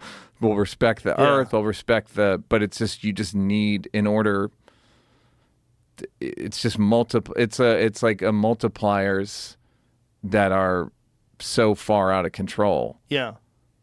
And we're not biologically equipped for it. Yeah. We're biologically equipped for dealing with real threats and real problems in our life. Yeah. And real things that are local. happening. Yeah, local stuff. Shit. Yeah, stuff that's actually affecting you physically. Yeah. And instead, you're just getting inundated. And we're not ready for it. And some people are losing their fucking minds because of it. And I maintain that the people that are engaging primarily in online discussions, like online tweeting and online Facebooking, they're the people that are really losing their minds the most, because it's a super unnatural way to interact with the world. But ironically, I see Glenn, I see Jimmy, I see Matt Tate. I see those guys as some of the biggest American gladiators in that regard. Which is a bit of like how do you have the time for all this shit? But I guess that's part of their job. I guess you would say part of their job is to interact with these ideas and talk to people because they have to develop an online following on these social media platforms in order to get out their work. You know, when they have it's a just new perverse. Substack. It's just it's a perverse system of rewards. Yeah, I see like Matt Taibbi arguing with people sometimes, and I'm like, dude, don't do it. Jimmy's constantly. Oh, he loves it. Jimmy Dore loves it though. Yeah. He's a comic though too. I know. You know, he likes fucking around. It's like he's funny. He's a unique voice because he's actually a really funny guy. And him and Kurt Metzger together are fucking fantastic. Metzger's one of the greats. He's so fucking funny. And when the two of them are together, it's great because they're mocking this shit, but they're also very informed. Yeah. When he's talking about bills and policies, and Yeah. he calls everybody out. The people on the left, the people on the right. He's calling bullshit left and right and left. And he's doing it with funny, and that's a unique thing. And he's also again not full of shit. He's not a liar, and you trust him. He might be wrong, you might disagree with him, but he's not going to lie to you. And that's what I'm hopeful about. I'm hopeful that there's more people like them that just keep emerging, and that you're going to get a sense of, you know, what the fuck is really going on. Yeah, I also think there's something to just having both. Yeah, there's something to having both. You know, you want real journalism, right? So you want people that are boots on the ground, real journalists, people that are trained, people that are going to give you, and there's a lot of real journalists that are still in a lot of these big publications. And that's what they wanted to do. They don't want to be stars on the internet. They want to go out and do real work, and that's their passion. That's a real thing, man. You know, just like there's fucking all sorts of craftspeople out there that do all sorts of things that people have been doing forever. The real journalism is still alive. It's just I'd say it's like very alive. It's just if you're controlled by corporations, if it's corporate controlled media, like you have an obligation to that corporation. And if they have a mandate, they have an agenda, and you're not playing along, you're not going to find your way moving up the ladder. It's not going to be good for you. I know. Again, it's the What do you do? If you're a king, I know you got to get out of here. What time's your flight? 6:20. Oh, yeah, you better wrap this up. Yeah. But if you could do it, if you could be King Neal. I would form a jury. A jury? Yeah. Like the Supreme Court? Kind of. Like Jon Stewart's a good example, right? I remember, I heard this, but at a certain point, he used to say, like, I'm on after robots, I'm on after BattleBots, he would just kind of poo-poo that he was an information source. Right. And then at a certain point, I think he realized, like, fuck, all right, this is a bit of a responsibility, and I need fact checkers. Mm-hmm. There's a guy who works at the Daily Show named Chods, who's like the fact checker guy, and he'll go like, actually, if you're writing anything, he'll go like, that's not true, that's not true, that's not true, right? Right. And John is it's easier for us to say because we know him, right? Like, John's a good man. He's a good man. You know what I mean? Like, we know him. He's a good man, vibrationally in the room, good man, ethics, morals, standards, et cetera, and smart. That's one guy for the jury. You know what I mean? Like, but right, you might not even agree with him. Of course not. Especially I know. as an editorial. I agree. Giving his well, that's the thing. things. It's like, and I don't know. I know that there needs to be some sort of human jury. Right. It's just a matter of what are the qualifications. Right, and who gets to be on it, and who appoints them, and how long do they last. Yes. Like the Supreme Court thing's wild. It's the dumbest fucking lifetime. Can you do insane? Can you do something that gets kicked off? Of course. Ethics violations, right? Yep. Stuff like that. Payola. Yeah. Yeah. Like whatever. Just some sort of, board. I don't, and whenever people form these boards, I think they try to form one at Facebook, and I remember them, a lot of people like Scott Galloway and Kara Swisher kind of rolling their eyes about like these fucking people. It's like this board is like, it's just these are hotly contested. Yeah, but it's going to be the grayest no matter of who gray, deep gray. Sure. It's all deep gray. I don't think that's going to be the solution. I think the solution, the imperfect solution that we're currently wrestling with, is the one. Is let the internet sort it out. Just let it get messy. Let it get messy and figure it out over time, and the truth comes to light. Yeah, I just worry that like people will die and institutions will think it's part of the perish. process. It's part of the process. I think, don't disagree. It's like when you talk about climate change, I think toward the end of our lives, I'd say, was 2022? I bet in 2060, 1 billion people die in a decade from climate change. Yeah. I don't know where you pulled that number out of your ass. It's I don't think round. anybody thinks it's that high. But I think if you look at like migration, it's just going to be so much migration, and then you saw with COVID, our borders closed. Just shit where it's like, no, you can't come here. Yeah, but our border wasn't. No, our border wasn't, but Australia's was, China's was. Like certain countries would not allow people in, right? If there's a bunch of people in Bangladesh move and they have to get to higher land or cooler land or whatever. Because it gets too hot? Yeah. Yeah. Or it's flooded. Yeah, there's a lot of problems. And this guy, Bjorn Lomborg, his assertion is that what we need to do is take care of all these people economically, and that the people that are dying in these places are people that don't have access to air conditioning, don't have access to refrigeration. And if we raise them up economically, then you could solve most of those people dying. That was the guy yesterday? Yeah. And also, he was talking about tuberculosis, how many people die of tuberculosis, and that we could fix that. It's like something like 1 million people a year. It's really wild. And that it's mostly poor people. And then why aren't we freaking out about that? We freak out about the things that we're conveniently freaking out about. And that's a real issue that we can malaria. solve. Yeah. Malaria kills, you ever go on like Charity Navigator and set up what the most of bang for your buck? It's all malaria. Mosquito nets. About that. Mosquito nets. Yeah, he actually talked about that. And he actually showed the deaths of malaria dying, dropping down considerably because of medication, because of modern medicine. So there's, I think his really interesting point is that there's a lot of other things that are really bad that we should be concentrating on as well. And we're very narrow-minded in our focus on this. And it becomes the cause of the day. And everybody, you have to be all on board with this.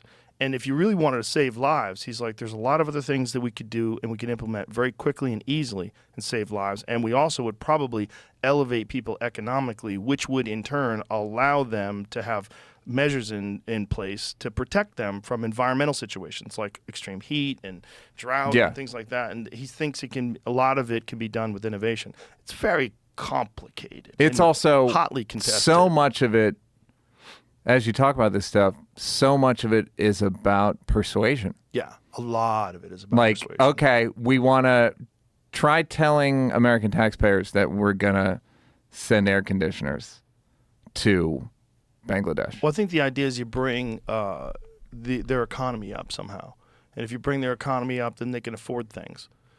That's what he's saying. He's saying, there's these places that have, they're completely economically disenfranchised, and they're fucked, and they have no hope, and there's no options. If we created options in those places and helped, we're incentivized to help these people, then their way of life would improve radically. And as their way of life improves radically and the economy improves radically, you have way less deaths. You have way less deaths from disease, way less deaths from crime, way less deaths from a lot of these things. Yeah, and then good point. Yeah, of course. And he was saying economically it's more feasible it's very difficult to we're going to turn on your economy. Well, no one's saying it's easy. Yeah. That's the other thing he was saying. He was like, none of these solutions are easy, but these are other things that we should be if our concern is quality of life and raising up people's quality of life and giving them more of a chance to live, making life safer for them, making things easier for them, that he's like, this is a good way to go about doing that. And in turn, it will greatly reduce the deaths. And these are preventable deaths, and we can greatly reduce those.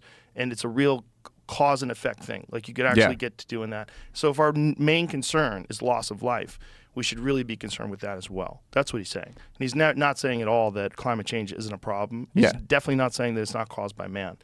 He's like, my also take on this is it's just a shame.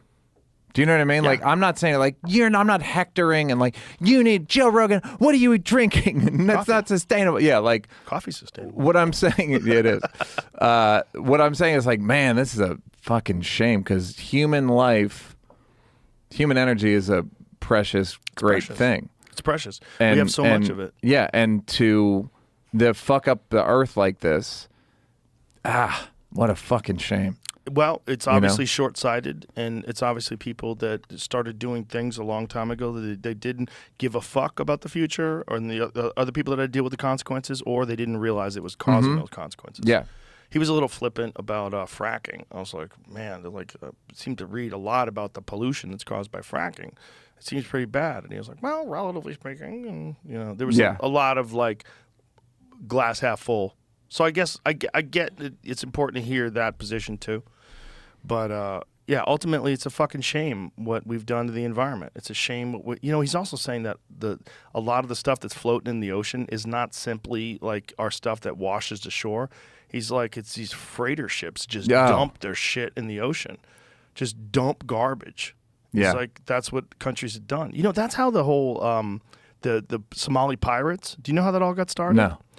They call themselves the People's Coast Guard of Somalia. That's what they originally started calling themselves. I like them. Go on. These Europeans and Russians and all these people from other countries were dumping toxic waste off their shores, and it killed all their fish. They were fishermen. Yeah. So these people were illegally fishing in their waters. They were dumping toxic waste in their waters and killing their livelihood. And these people are like, what the fuck are we going to do? And so, you know what? Next time we catch a boat that's doing that, we're going to kidnap these motherfuckers. And we're going to demand a ransom because of the damage they've done. And they did that, and it was successful. They're still like, fuck it, let's just become kidnappers. Yeah. Well, no, and then they're like, well, fucking, we don't worry about the environmental stuff. Let's fucking kidnap motherfuckers. Well, they've destroyed the waters over there. Yeah. They've destroyed the waters by dumping toxic waste over there. There's who knows how much devastation they've caused doing that. Yeah. That's what caused them. The narrative that we always got is, Somali pirates, they're taking that cat stuff, which is like some crazy amphetamine, natural amphetamine. They're just jacked up on meth. Robbing people. Yeah. That's not what it was. Yeah, I believe it. Well, they're fishermen. Everything starts off great. They were just fishermen. They were fucked. They were forced into this life. Yeah. And if you could go over there and fix the water situation and try to help those people, you'd have way less of that. It's like there's a lot of things that need to be done all over the world, and it's almost too much to pay attention to. You could get completely You just have lost. to kind of pick one. Yeah. Is more. You just have to major in a thing and then. You know what I focus on recommend? that. I recommend people watch your Netflix special. It'll be a nice little vacation. What is it, about an hour of It's about thinking? hour and 2. It's Hour and 2 minutes. Yep. And you can have a nice little break from all the existential vacay. stress. There's some existential stress in there, but there's some facts. There's some fun. There There it we is. go. Nice artwork. Neal Brennan blocks. You goddamn right. And again, this is you're doing a one-man show / stand-up. So yeah. it's a combination This of the is two heavy. This is 55 minutes of stand-up and then 5 minutes of just like it's a little heavy. Oh, yeah. And super heavy. Yeah. Why did you want? Did you just have a vision creatively, or is this how it started? Because coming together? I'm pretty good at writing that kind of heavy shit, and I talk about mental health stuff, and people like when I talk about it. So, it just seemed like a use of things I can do. I'm good at that, and I'm good at that. Right. So let me just kind of mix them into so it's not just. I always say most stand-up shows are like a press conference. Yeah. For an hour, just and another thing. A common press conference. And just this is like a press conference, and there's a little narrative in it. Okay. Beautiful. I can't wait to watch it. Yeah, man. thanks, You're very, man. very funny dude, man. Yeah. I always enjoyed watching you at the Comedy Store. You're one of the few comics that I miss, seeing your sets. Yeah, you too. It's good to be around you every now and again, though. Thanks, buddy. Good to see you, buddy. Neal Brennan, ladies and gentlemen. And check out his Netflix special. All right. Bye everybody.